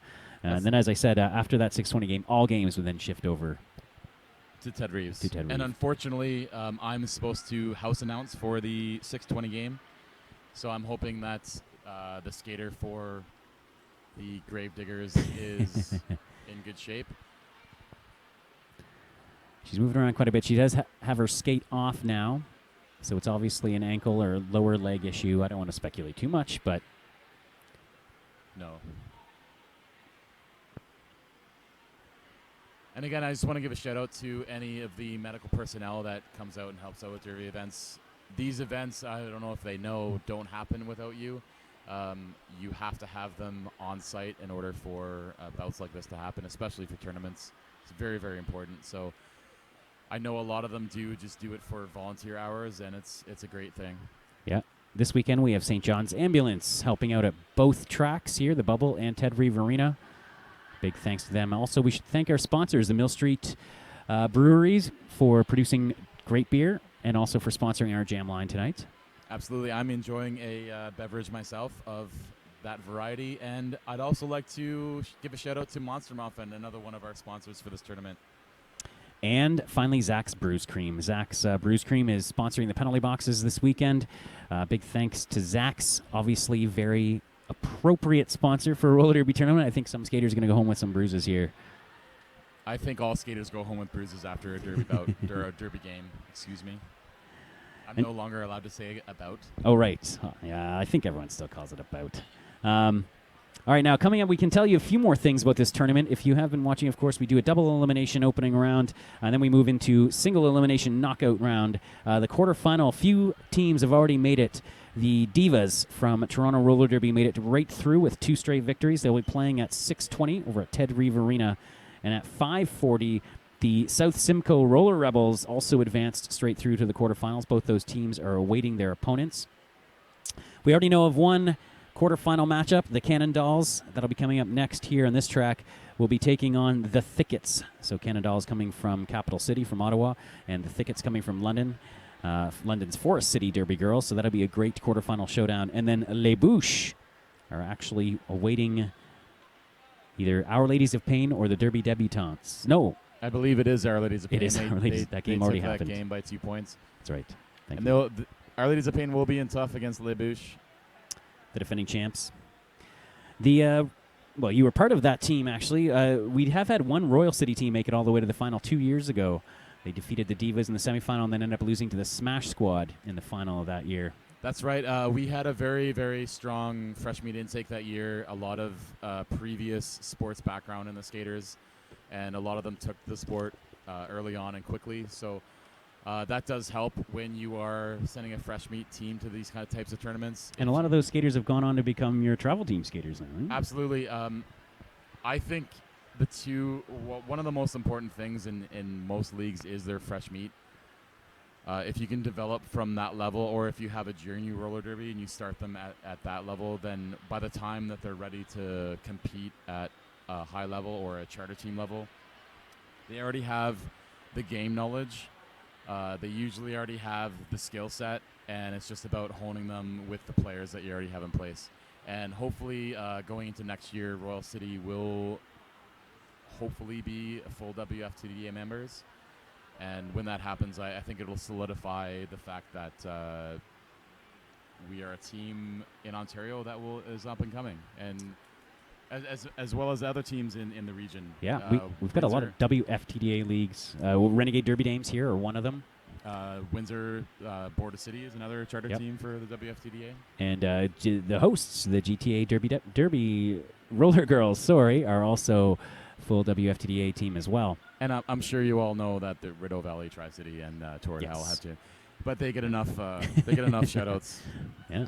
Although again tonight, CN Power, Toronto Roller Derby's WFTDA Division 1 team playing in Charm City, and there's a skater on that team, Aims to Kill, who'll be playing tonight. She made her debut at Fresh and Furious 3 years ago. Tonight we have Team Ontario playing in Manitoba at a tournament in Portage la Prairie, and a number of those skaters on that team from a variety of different leagues got their debuts at this very tournament. Absolutely. That team is a really, really strong team, and myself and the Nerd both had a hand in bringing that team together. Yeah. I'd like to give a shout out to Gen X Mike, actually, for organizing the startup of that team. Yeah, actually that team started with that. There was a meeting after the Beast of the East last year. Yeah, it was a year ago. It was one of those meetings where you want it to happen, but you weren't quite sure if anyone had the time. And yeah. And Gen X Mike, or Captain Lou Alabama, if you know him by that name, happened to be able to lend his time to get that done. We held 2 tryouts over the year, one in Royal City's hometown, Guelph, and one in Nickel City Knockouts' hometown, Sudbury. I believe over 100 skaters did try out for the team, and we ended up taking 40. And we sent one to the tournament, or the small tournament that's happening in Manitoba. Yeah. Unfortunately, I could not afford the event. I was like $600 or $700 a ticket just to get there and back. I am unfortunately traveling enough with the team that I coach, as well as Team Ontario later in the year when they go to State Wars in Florida. Yeah. Yeah, this is a good opportunity. This is the first time, I mean, we have had Saskatchewan and Alberta played each other last year, but this is the first time we've had kind of a mini round-robin tournament between any of the provincial teams. It's going to be Alberta, Manitoba, and Ontario. They're all playing right now, actually, as we're speaking, in Portage la Prairie. The Plap Roller Girls hosting that tournament. That's a great observation. that is, I mean, Plap. Plap. And, yeah, I hope seeing, and good for them, too, because I know they've had a lot of troubles. They've had a lot of flooding recently in the city, but they decided to keep the tournament going on, and it's running. So it's just a massive opportunity. And Team Ontario is missing a lot of skaters this weekend. A lot of the Toronto Roller Derby skaters heading out with their charter travel team. They do have a few of the top-level skaters. Yep. Like I mentioned earlier, we picked 40. There's 20 on the A team and 20 on the B team. And there's probably half skaters from the A team and half from the B. But the B skaters are really, really, really strong. One of them I mentioned earlier, Nasty Nads. Absolutely. She will be there, and she's a very, very dangerous jammer. And had a massive breakout tournament here at Fresh and Furious 3 years ago, honey. She helped the Gold Miners' daughters to an upset victory in this tournament. Over the team I was coaching at the time, the Royal City RollerGirls All-Stars, as it was their first year as a league and as a team. Yeah. I actually mentioned that to her on a Facebook message about a couple of weeks ago, and she could not believe that I remembered that she was able to orchestrate a comeback over the Guelph's team 4 years ago. Because I'm pretty sure we were beating them by about 20 points. Oh, and there was like 3 minutes left. But unfortunately, that team only had 8 skaters, and we're getting very, very tired. We played back-to-back games. And just couldn't quite. And Nasty Nads is very, very nasty as a jammer. It's very hard to stop that jammer then and now. Yeah, and that same tournament, one of her teammates tonight in Ottawa, or in Manitoba tonight, was Scarcasm, who was playing for the Divas in that very tournament. And they're now teammates on Team Ontario.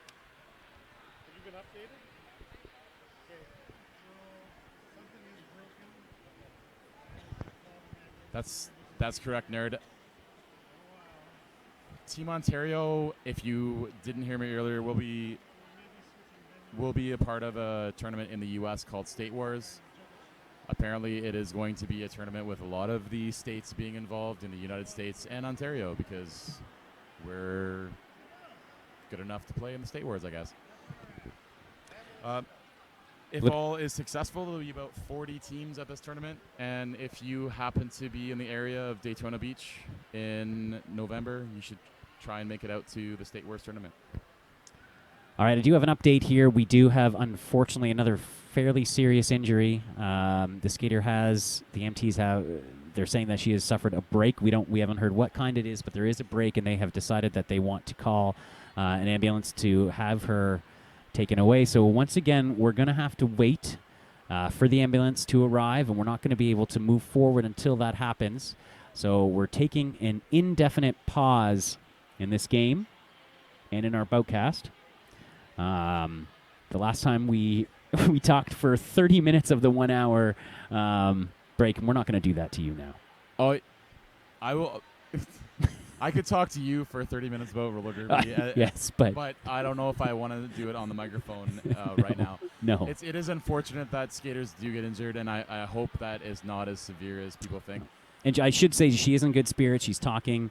I'm sure she's not overly thrilled, but she is definitely very conscious and moving around a lot. She's even had a smile or two, I think.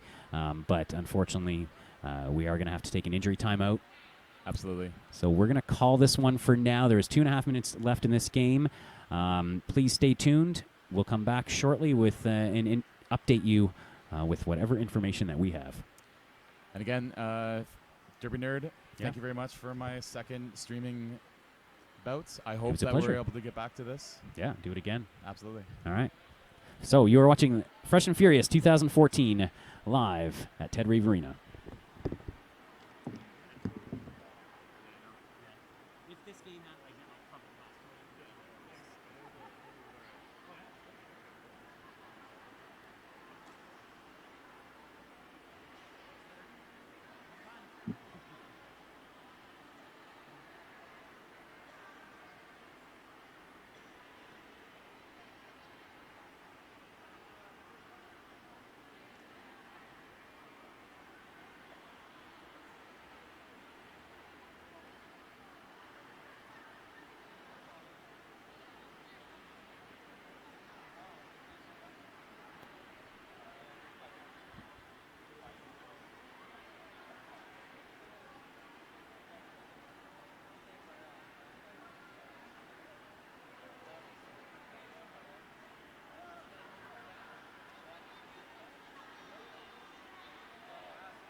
Good evening, fans of roller derby and watchers of the Fresh and Furious. This is the Derby Nerd with a little bit of a Boutcast update if you are still tuning here into the bubble. We are going to attempt to complete this game here as soon as the injured skater has been taken from the track.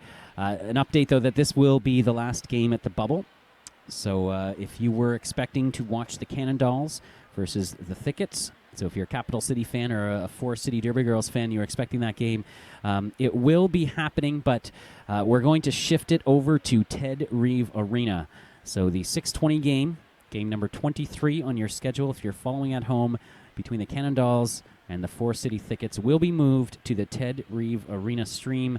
This will be the final game here at the bubble. So once this game is able to conclude, and there's only two and a half minutes left to go, we will be shifting all bout stream over to Ted Reeve Arena so you can watch all of the action on one screen. So once again, 6:20, you can tune in to Ted Reeve Arena stream. We'll be closing up this stream shortly after that. As soon as we can get this game done, it's too close a game to call, so we are going to have to play these final 2.5 minutes as soon as we can get the track cleared. So once again, thanks for your patience. We can plan on many things. Injuries are not one of them. Thanks for your patience, and thanks for tuning in to the Fresh and the Furious 2014.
Welcome, Derby fans, to the Fresh and Furious 2014. I'm the Derby Nerd here with a little bit of an update. We are suffering through a second injury delay. So I just wanted to, if you're tuning in just to catch the Cannondalls versus the Thickets quarterfinal game, that has been shifted over to Ted Reeve Arena. So, again, if you're a Capital City Derby Dolls fan or a Forest City Derby Girls fan looking for the Cannondalls versus Thickets bout, head on over to the Ted Reeve stream. All subsequent games after this one will now be covered on the Ted Reeve stream. So the bubble stream is ending for the rest of the day. We apologize for some of the scheduling changes we've had to make. We're doing our best to cram everything in and get all our games in while at the same time dealing with these injury delays. So, again, this game, we're waiting for its conclusion. We'll pick it up as soon as we can get the track cleared. All other games now have been shifted to Ted Reeve Arena. The quarterfinals are beginning there as we speak. So tune in to Ted Reeve Arena for the beginning of the quarterfinals. If you are fans of Ganaraska Gravediggers and the Renegade Derby Dames, this game will be concluded as soon as the track is clear. So please stick with us. We once again thank you for your patience. I'm the Derby Nerd. I'll be back shortly with another update here at the 2014 Fresh and Furious.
Hello, Derby fans, watchers of the Fresh and Furious Derby Nerd, back again with yet another update.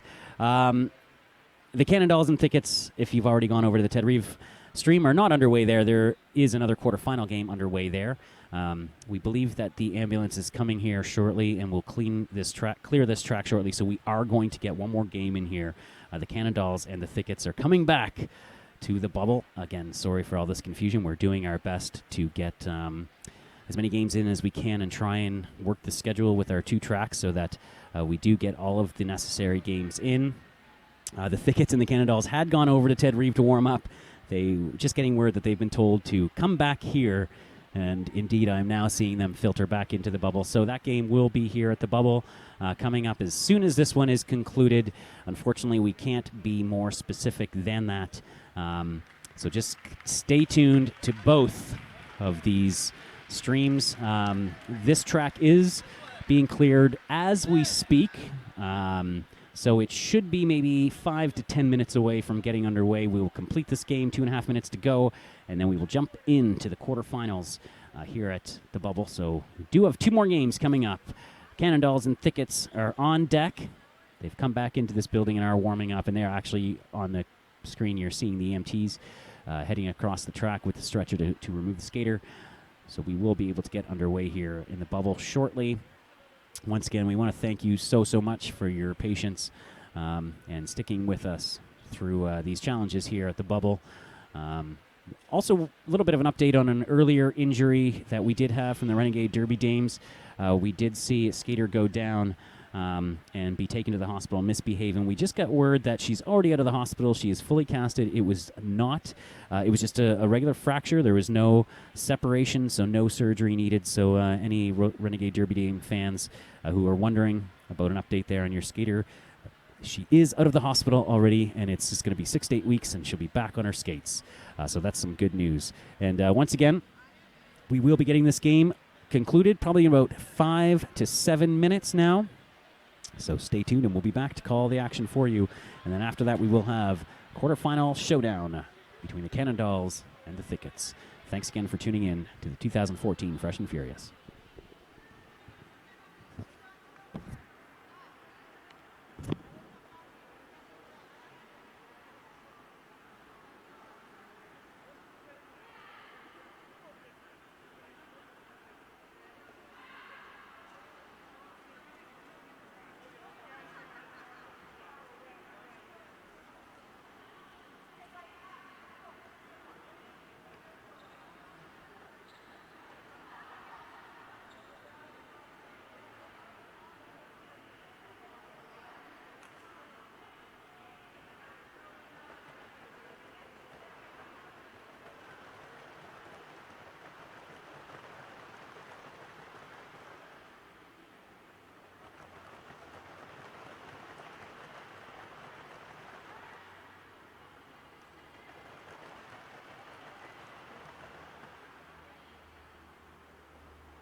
G23. We're gonna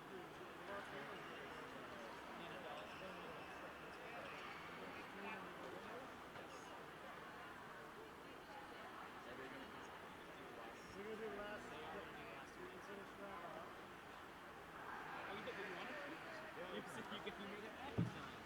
Well, yeah, I was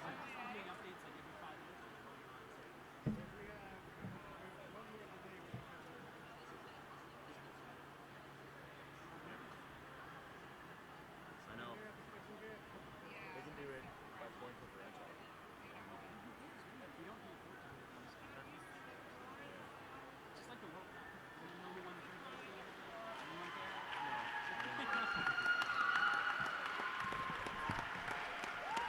Big round of applause for the skater getting escorted off. She is waving to the crowd, smiling, giving a big thumbs up. That's Miss Universe being taken away. Welcome back, everyone, to the 2014 Fresh and Furious.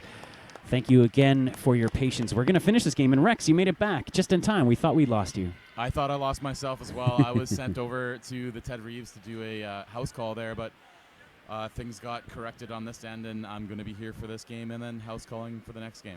Yeah, so just again, stay tuned. We are in the works. This has been it's been a test of our ability to organize and reorganize and reschedule. So we're still working on things. There will be a quarterfinal game here coming up after this one.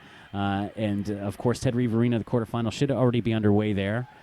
I believe South Simcoe Roller Rebels should be taking on the Fox Force 5 right now over in that Ted Reeve Arena.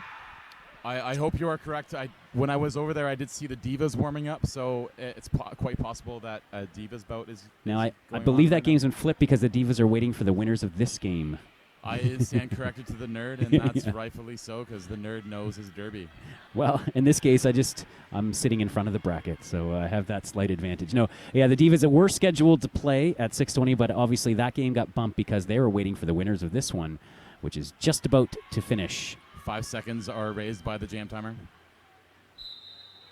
Iggy Popper back on, and it's a power jam we forgot for Ganaraska, power start, and they'll have a full 30 seconds if I remember correctly. It's been a while. They do have a full 30 seconds, and if they take advantage of this power jam, they can close the differential and possibly even take the lead here. Oh, and a nice pass by Iggy Popper, who spread that pack out all alone. They kind of followed her when she found a hole. That's right. The Gravediggers did employ a fake offensive push there to manipulate the defensive wall of the Renegade Derby Dames. Nice hit, though, a little mayhem. Iggy Popper, though, does absorb it, gets back up. Nice recycling up to the front for the defense. And Iggy Popper's going to call it off. Very strange call-off by Iggy Popper. She did have lead jam. The jammer in the box should have still been on first pass as she was exiting the penalty box. Yep. She could have picked up the full 5 points there and went on for another 4, which would have given their team the lead by 1 2 point. points, I 2 believe. points. Oh, if she got the full 5, yes. They got the full 5 and the 4, yeah. We're announcers. We're not expected to know math. All right. Fist and shout. Jamming. Haven't yet seen the Renegade Derby Dames jammer. Big pile up on the jam start. Let's see who emerges as the victor. Fist and shout doing a lot of the jamming for the Gravediggers. Huge hit by the pivot of the Gravediggers, knocking. Bad decisions. Bad decisions. I thought she may have come in front of a blocker or two, but it doesn't look like the referee agrees with me. She just passed the helmet cover to Crazy Squirrel, and Fist and Shout able to sneak through. All the skaters were focused on that helmet cover pass, and that allowed Fist and Shout to get through, pick up a quick 5 points, and now take the lead, 76-74. That's right. Sometimes a passing of the star is like watching fireworks for blockers. They see that happening, and they want to attack the pivot as much as possible, and then sometimes they forget their duties as blockers against the opposing jammer. Shatterproof out there now against Iggy Popper. Two very good jammers. Very young jammers. And we forgot to mention that was a lead change in favor of the Gravediggers. They are now in the lead 76-74. Crazy Squirrel is locked in one-on-one now against Iggy Popper. Iggy Popper finally able to get through on the inside. Stays on her feet as there's a huge pile-up. She's your lead jammer. Huge pickup for Ganaraska. Very important lead jammer status. If she can hold this and get points, she cannot. She was recycled. Oh, now she called it off with still 2 seconds left on the clock. I don't know if Renegade Derby Dames noticed. They don't call a timeout. Don't call it off. I believe that might be the end of the game. due to I bench believe- manager Well, mistake? it could have been a mistake. First, a mistake by the jammer to call it off, and then perhaps a mistake by the bench not to call the timeout. A mistake corrected, perhaps, by another mistake. Very, very true. If- And these things do happen in a tournament when two fresh skaters are on the track. They lack the experience to call off jams at the proper time, and sometimes the bench managers need a little bit of work themselves, and they lack the Yeah. experience to call a timeout when Now, it is needed. I guess to give Iggy Popper the benefit of the doubt, there was only a few seconds left on the clock. I guess it's a lot to expect her to roll over, look at the clock, also know where the other jammer is on the track. So she did do the safe thing in calling it off, but she only had 3 more seconds to wait. But again, the Renegade Derby Dames didn't call a timeout. No, they did not, and that is the And final that's whistle. it. 76 for the Gravediggers, 73 for the Renegade Derby Dames. A very, very tough battle for both sides. A very, very long timeout due to injury. They were able to come back from behind and steal this victory from the team in green. Very celebratory Ganaraska as they take their victory lap. A little bit of an upset, I would say. Renegade Derby Dames, a WFTDA league. Absolutely. Yeah. Absolutely an upset. WFCDA leagues normally have a very strong training process. Yeah. But it shows that roller derby is getting closer and closer in ability across all of the teams in Ontario. And it just shows that you should be trying to achieve the most that you can within the league that you are and playing this great sport. All right, so that's it. Our quarterfinals are now set. So here it is, the breakdown, the final 8. From Toronto Roller Derby, the Divas will be taking on the Ganaraska Gravediggers representing Northumberland Roller Girls. That's going to be a good game. That is going to be a good game. Then we've got the South Simcoe Roller Rebels against the Fox Force 5 from Orangeville Roller Derby, or the Orangeville Roller Girls. I saw Fox Force 5 play early in the tournament. They look very, very strong. They do. And South Simcoe, this is the farthest they've ever made it in this tournament so far. And then coming up on the other side of the bracket, we've got the Cannon Dolls versus the Thickets. That's coming up on this track shortly. That one's tough to call. Both teams know the game very, very well. I think that's going to be a closer game than people expect. I've been stuck over here. I've missed the Cannon Dolls all day, but I've heard they look really, really good. They are very tight as a unit. And the defending champions, Les Bouches, against Our Ladies of Pain, back in the Final 8 again. I would love to say that Our Ladies of Pain can take this team, but the Les Bouches out of Quebec are very, very strong. I think they'll always have a strong team here. If they happen to pull out a victory, they're going to need all the stars to align. Yeah, so that's it, your Final 8. Coming up shortly, we'll have one more game left here at the Bubble, and then the rest of the quarterfinals will be held over at Ted Reeve Arena, and the Final 4 in the championship game and the third-place game will also be at Ted Reeve Arena. I guess, again, though, tune in, listen for updates, because we will be updating on any schedule changes we need to make. Hopefully we will have no more timeouts.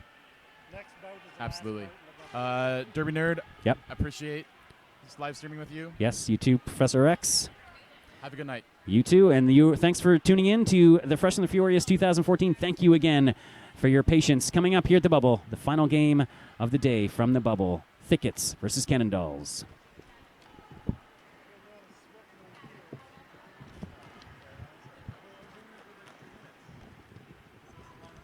Well, I'm going to go and see what's happening over there.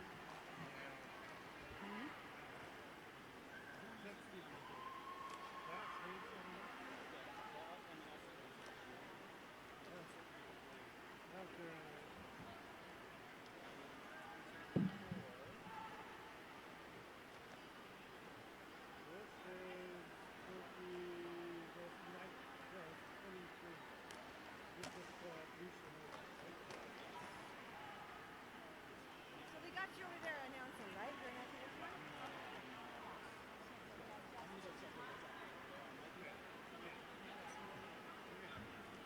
You might end up missing Olaf.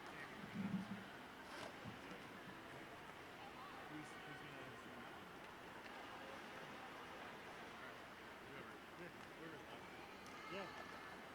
Whoever's still alive, man.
All right, welcome back to the bubble at the Ted Reeve Arena. This will be the final game at the bubble in what has been a chaotically scheduled day as injuries have caused multiple delays. This will be a quarterfinal matchup between the Capital City Derby Dolls from Ottawa, Ontario, their fresh meat team, the Cannon Dolls, taking on the Thickets from Forest City Derby Girls. If you look on your screen right now, the Cannon Dolls are in green. They're getting their equipment checked so we can go straight into the game after the warm-up by Forest City. Forest City wearing the black, the Thickets wearing the black. And they, when they're finished, they have already been equipment checked. And when they're done their warm-up, we will go straight into this game. This game was to have started at 5:40. That is about an hour ago. But again, multiple injuries on this track has resulted in a bit of a delay. We thought we had it under control by switching over to the arena track, one of the games, but another injury has slowed things down once again. So we're just a little bit behind and pushed for time, apparently. The tournament has to be done by 11 o'clock Eastern Daylight Savings Time. Currently 6:47 with, I believe, 7 games to go. That pushes up right against the limit of what we can manage with the space that we have. But we're going to try to soldier on. May have to cancel the 3-4 game. No guarantees on that. We'll have to approach that as the time moves forward on the day. On the other track, I believe the Divas are going to be playing the Ganaraska Gravediggers. Ganaraska just defeating the who did they defeat? They defeated the Renegade Derby Dames Fresh Meat team on a final 2 jams. They came from behind after about a 35-minute injury timeout for one of the Ganaraskan skaters, who has been taken off to the hospital to get checked out. I believe she had a broken ankle, but I cannot confirm that as I did not talk to any of the medical officials, but I do believe that was what I had heard. And we're just waiting for this game to get going so we can get everything converted over to the arena space and get the semifinals underway, which will then allow us to get to the finals. About 4 hours left in this day. Still, Les Bouches from Quebec City are going to play against Our Ladies of Pain from Royal City RollerGirls. Our Ladies of Pain defeating the Guitar Derby Debutantes on a final jam victory just a couple games ago. Seems like hours ago. Quite possibly was hours ago. But regardless, the final 4 teams, the final 8 teams for the Fresh and Furious tournament are the Divas from Toronto Roller Derby, the Ganaraska Gravediggers out of Northumberland Roller Derby, the South Simcoe Rebel Rollers Fresh Meat team out of Barrie, Ontario, Fox Force 5 out of Orangeville, Ontario, the Capital City Derby Dolls Cannon Dolls from Ottawa, Ontario, the Thickets from Forest City Derby Girls out of London, Ontario, Les Bouches, a mixed team of Quebec skaters, and Our Ladies of Pain, the Royal City Roller Girls Fresh Meat team.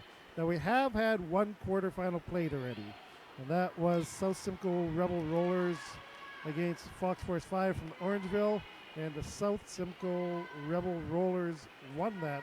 So they have already booked their passage into the Final 4, and they will compete against the winner of the Les Bouches and the Royal City Our Ladies of Pain game, which should be happening in theory either right now or right after the Divas versus Ganaraska game happening at the Ted Reeve Arena. So if you're looking for either of those games, check the other stream. On this stream, this will be the final game of the day. And again, it is the Thickets from Forest City versus the Cannon Dolls from Capital City Derby Dames. Now, Cannon Dolls started their day by facing off against the Belleville Bombshells. Convincing victory over them, 118-33. The second win of the day was over Fox Force 5 from Orangeville. That score was 63-38. So again, a impressive win over a tough Orangeville team. And that brings you to this game. The Thickets, on the other hand, Thickets started off against Renegade Derby Dames Fresh Meat team out of Alliston, Ontario. They lost that game. There was then, they went into an elimination game against the Neophytes, a mixed team from Northern Ontario, and just managed to win that game by 3 points, 117-114. And that brings us to this game. This is in the single elimination portion of the tournament, so even though the Cannondals have not lost a game, if they lose this game, they will be done for the day. Action is underway, and it is Low Key who had a fantastic first game of the tournament, getting lead jammer for the Thickets. X7 Kyle Kenzie getting out of the pack as well for the Cannondals. Low Key around the track and in the pack looking to score points. She's going to have to call it soon, or Kyle Kenzie's going to be in there. We're going to look for the points. 4-1, a single picked up by the jammer from the Cannondals. So again, something we've seen all weekend long. This is a learning tournament. Jammers sometimes taking a bit too long to call off the jam. Rookie tournaments, you see that a lot. You see it at the higher levels too, not as often as we've seen it today, but a single point given up by Low Key, and the score is 4-1 in the first jam of the game. Black on your screen is the Thickets, green is the Cannondals. Jam underway, and look like the Cannondals are going to pick up their first lead jammer of the game. That's number 19, LaBrosse, getting lead jammer. Also getting out of the pack is for the Thickets, number 456, Chatternox. Jam called off nicely by LaBrosse, but the defense of the Thickets was strong at the back. Nice awareness to be able to hold back the jammer from Capital City, Cannondal jammer, and she was unable to score any points. So 2 jams in, score 4-1 for the Thickets over the Cannondals. Forest City leading over Capital City. 18 minutes and 20 seconds remaining in the game. Quick 20-minute games. Last game at the bubble of the Ted Reeve Arena.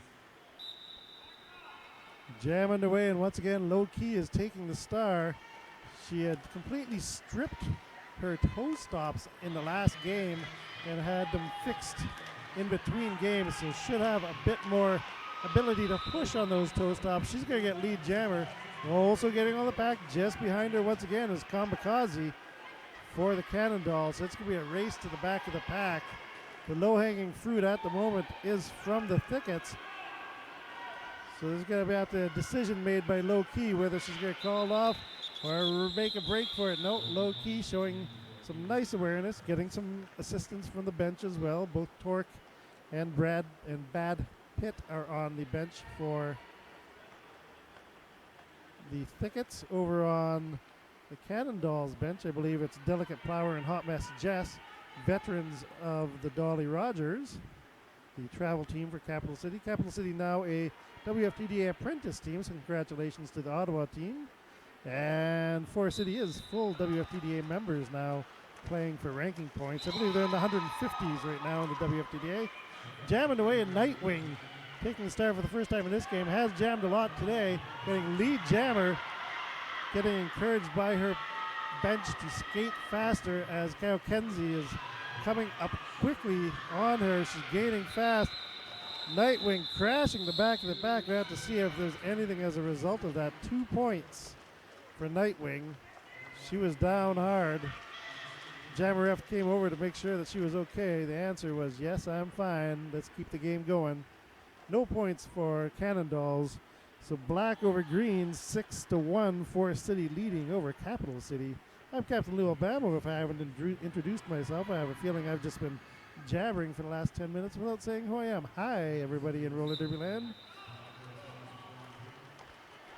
Jam underway. Cannondals looking to close this gap. But again, Low Key, the top jammer for the Thickets, looked like she was about to get out, but the door slammed shut became a wall, and it's going to be number 19, LaBrosse, picking up lead jammer. Good opportunity to put points on the board for the Cannondals. Low key out of the back as well. LaBrosse is too quick for Fembot, the captain of the Thickets. Fembot hits the ground trying to throw a hit. LaBrosse hits her hips to call off the jam. 4 points for the Cannondals. The score is now 6-5. Score remains tight. Neither team making any big mistakes yet in this game. We're going to get an official timeout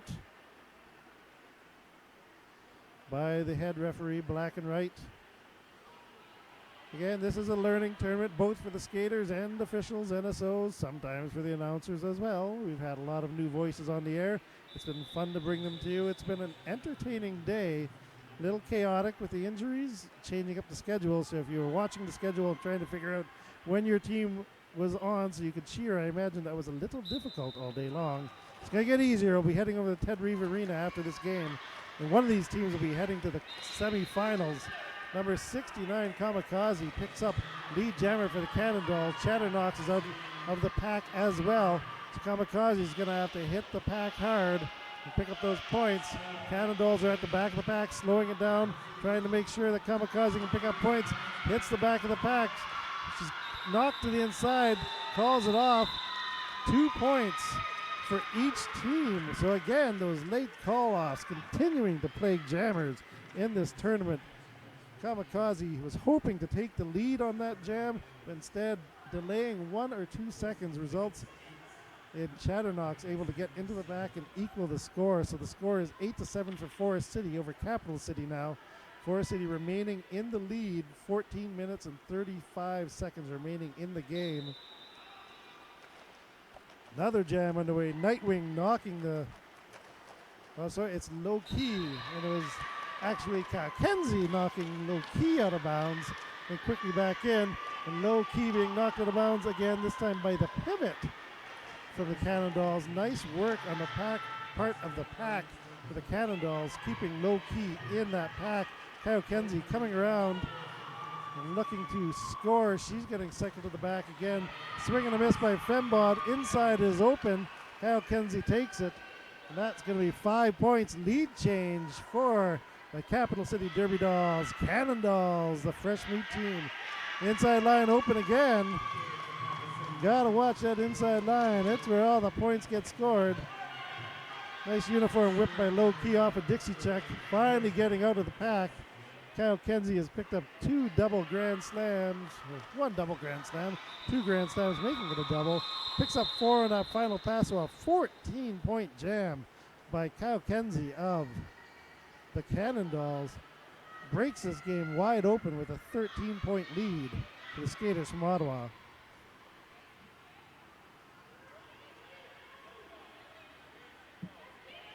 13 minutes remaining in this game. Again, 20-minute games, sprint games, but the day is incredibly long. Takes a lot of endurance to get through, and you do expend a lot of energy in those 20 minutes knowing that you don't have to save any for the rest of the game. Jam underway. Kamikaze is going to get out first. Oh, sorry, it's LaBrosse getting out first, and it's Chatternox right behind her. But LaBrosse is going to have a chance to crash this pack. Again, the Cannondals showing nice pack awareness by slowing down the pack, making it easier for LaBrosse to get around, not allowing Chatternox to catch up. Jam gets called off, but no points scored. So even though there was good pack awareness on the part of the Cannondals, even better walling up by the Thickets prevents the jammer from Ottawa scoring any points. Double zeros, no additional points on the board. 21-8 is the score. Green is the Cannondals. Black are the Thickets. 12 minutes remaining in this game. 13-point lead. Relatively penalty-free so far, which is something we like to see. Relatively, I don't actually see. I see 1 penalty on the scoreboard so far. And Kamikaze is going to get lead jammer for the Cannondals, and Low Key is hot on her tail. Low Key is going to catch up to her on turn 1 and 2, past Kamikaze, and they both go into that pack. Kamikaze gets 2 caught up, playing with, hit him with Low Key, and Low Key picks up all 4 points. Excellent work on distracting the rookie jammer on the Cannondals. Gets her to call it off a bit late. Way to steal points, Low Key. You got to be impressed when a rookie can manage that. She just the nice distractive move of being able to catch up, put a body on the jammer so that she forgets to call off the jam as all the points were hanging out at the back. Nice awareness by the rookies this weekend.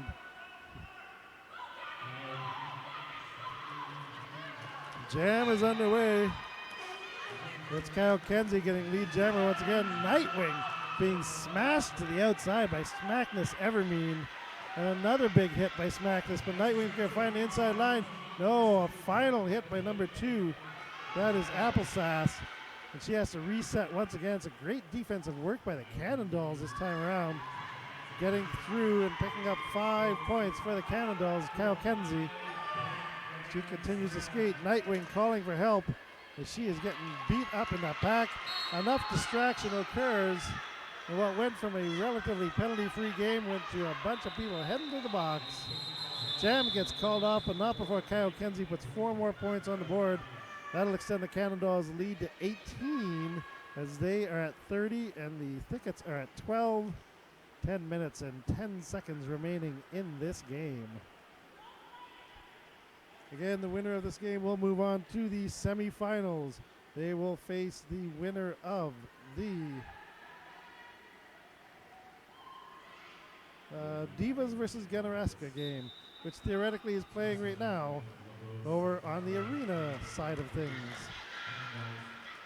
Low Key absorbs a hit from Edmonton and picks up lead jammer, something the Thickets have not had much of over the last 4 jams. Also out of the pack is LaBrosse, chasing down Low Key. And Low Key this time is going to have to call off the jam because all the Thicket points were at the back of the pack, not where she wanted them to be. LaBrosse too close to her for her to be able to risk any more skating, so she calls it off. That gets us past the halfway point in this game. Really getting to be crunch time for these teams. Who will make a mistake? Who can stay solid on the track? Who can advance to the semifinals of Fresh and the Furious 2014? We'll find out in about 9 minutes. Another jam underway. And lead jammer going to Kamikaze. Chatternox absorbing a big hit to the outside by number 720, Ice Tina. Out of play blocking will send Nasty Nags to the penalty box for the Thickets. Finally escaping is Chatternox, but through and scoring 4 points is Kamikaze. She calls it off before Chatternox can score. So starting to get into the swing of things with 8.5 minutes remaining in this game. Limiting the mistakes that are made, very important in these games. And with a 22-point lead, the Cannondalls in green are looking to move their way into the semifinals. 8 minutes remain. Jam underway. Low Key versus Kyle Kenzie. Low Key's going to get through first. Kyle Kenzie showing a lot of jammer on jammer contact at the beginning of the jam. I do like it when I see aggressive jammers at the beginning and throw your opponent off. Low Key was able to absorb those hits and get through, get lead jammer now into the pack and ready to score. Will she call it off in time? She bumps up against number 780 Edmonton. Calls off the jammer after picking up 3 points. Edmonton unwilling to give up her point. And the score is 34-15. So now down to 19 points is the lead. It's just not a big lead. I mean, if you look at bodies hitting the ground before the whistle even blows, I wonder if there's going to be an illegal procedure for contact on that.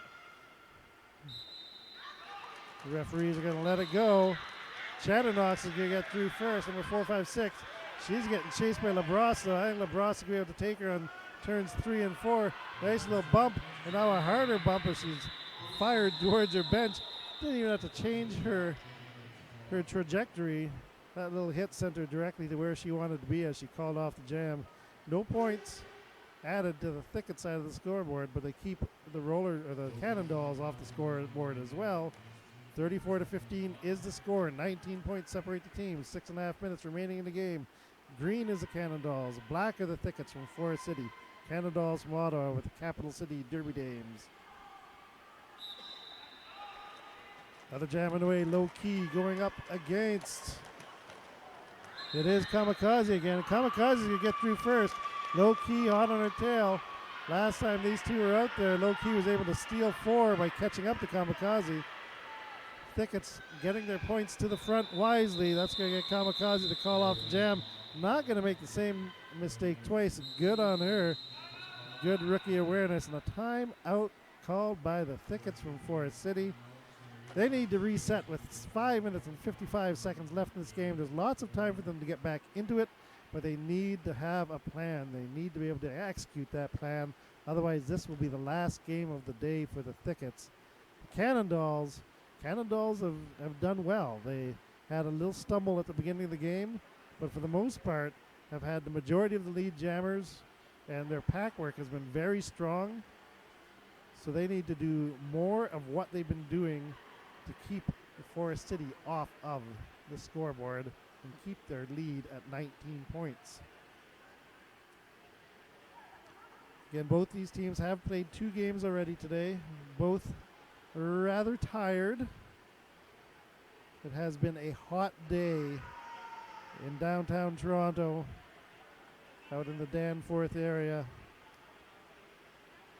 And it's actually hotter in the arenas right now than it is outside, which is never fun for anyone.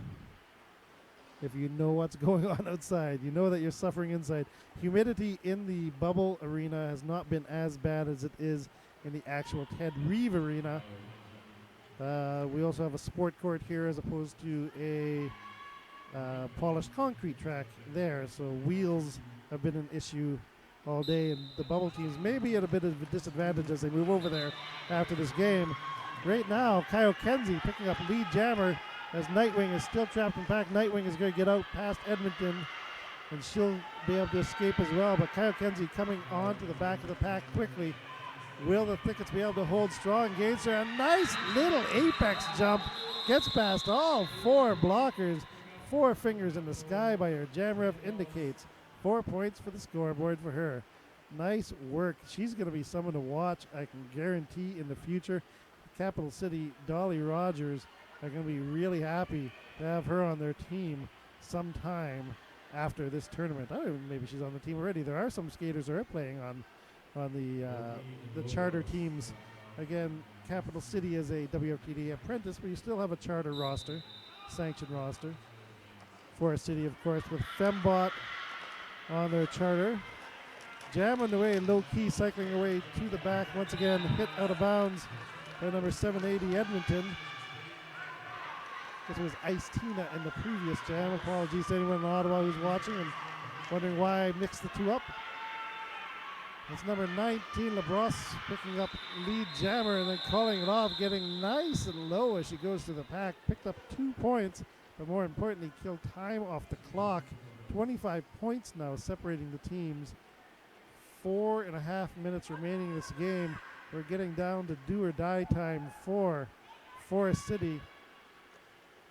You can do 25 points in one jam, but you want to have the momentum shifting your way in order to maximize that advantage and the possibility of being able to catch the team in green, the Capital City Dirt, the Cannondals, and the Cannondals send Kamikaze to the line, and she picks up lead jammer. Chatternox is out of the pack as well. This is kind of in the story of the game. Lead jammer going to Capital City, and then the jammer for Forest City also being able to get out. Kamikaze knocked hard to the ground. Jam gets called off after picking up 2 points. 2 points for the jammer from the Cannondals. And now the team in green is at 42. Capital City in the lead over Forest City, 42-15. 3.5 minutes remaining. Getting down to 2 or 3 jams left. Not a lot of time for Forest City to close the gap. Capital City wanting to book passage to the semifinals shortly to occur after this game. There is no rest at Fresh and Furious. Low key looking for an outside line. Outside line is rarely a friend for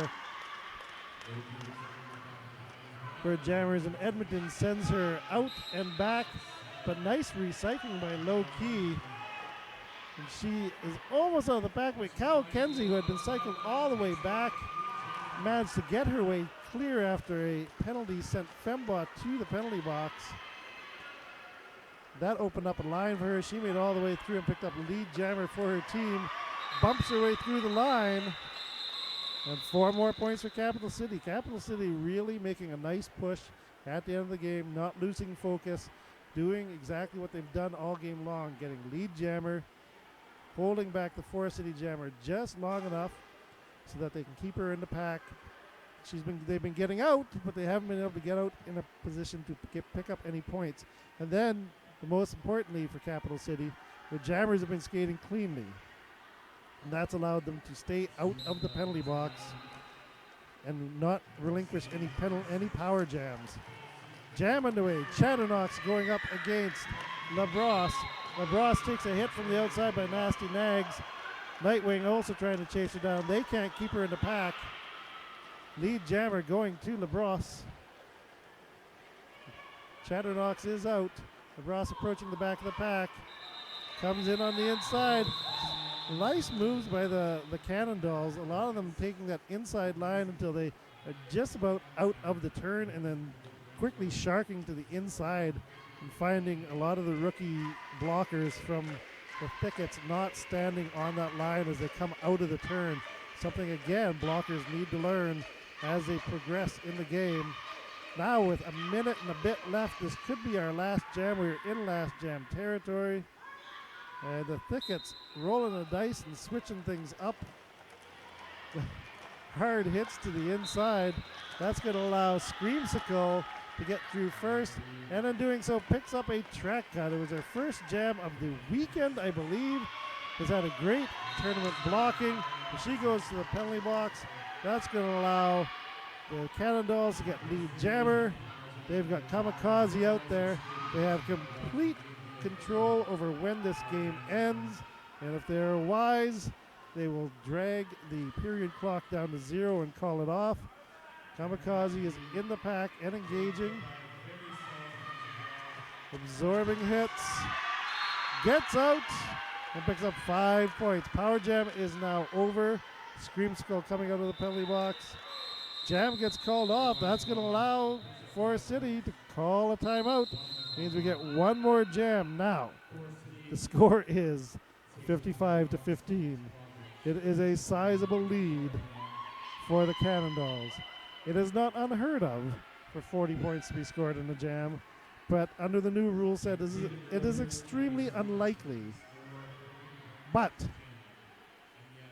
one of the cries from teams who are about to be eliminated from a tournament is 1 more jam. And I completely understand why the Thickets would want to skate 1 more jam against the Cannondalls.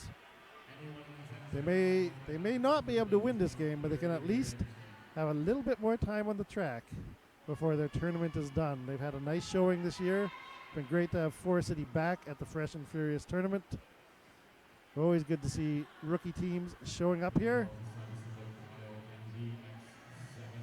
Both Nasty Nags and Fembot in their first year, but being so impressive that they managed to make the sanctioned charter roster of the Timber Rollers, Forest City Derby Girls WFTDA travel team.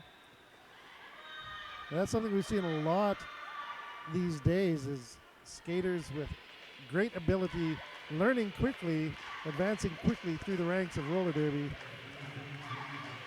We've seen very high level derby here this weekend, or Saturday. It's only been 1 day. Last jam of the game, 14 seconds remaining. Jam underway.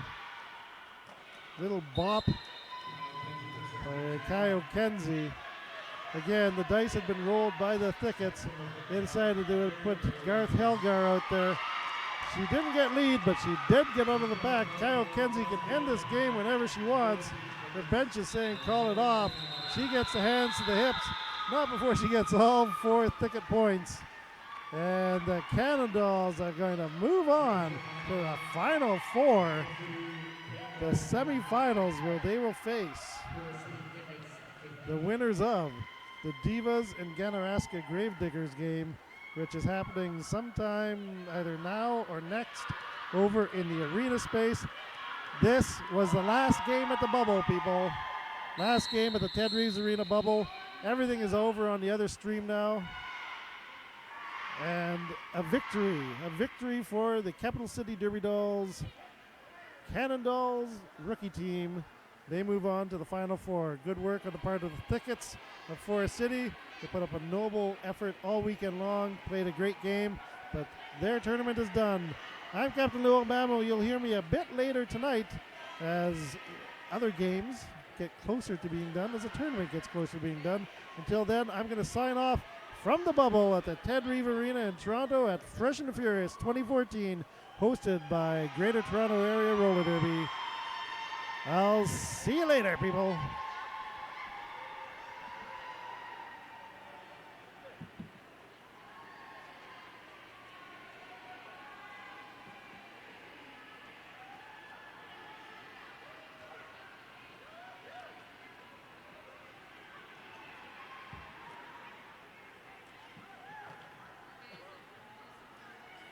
I don't know.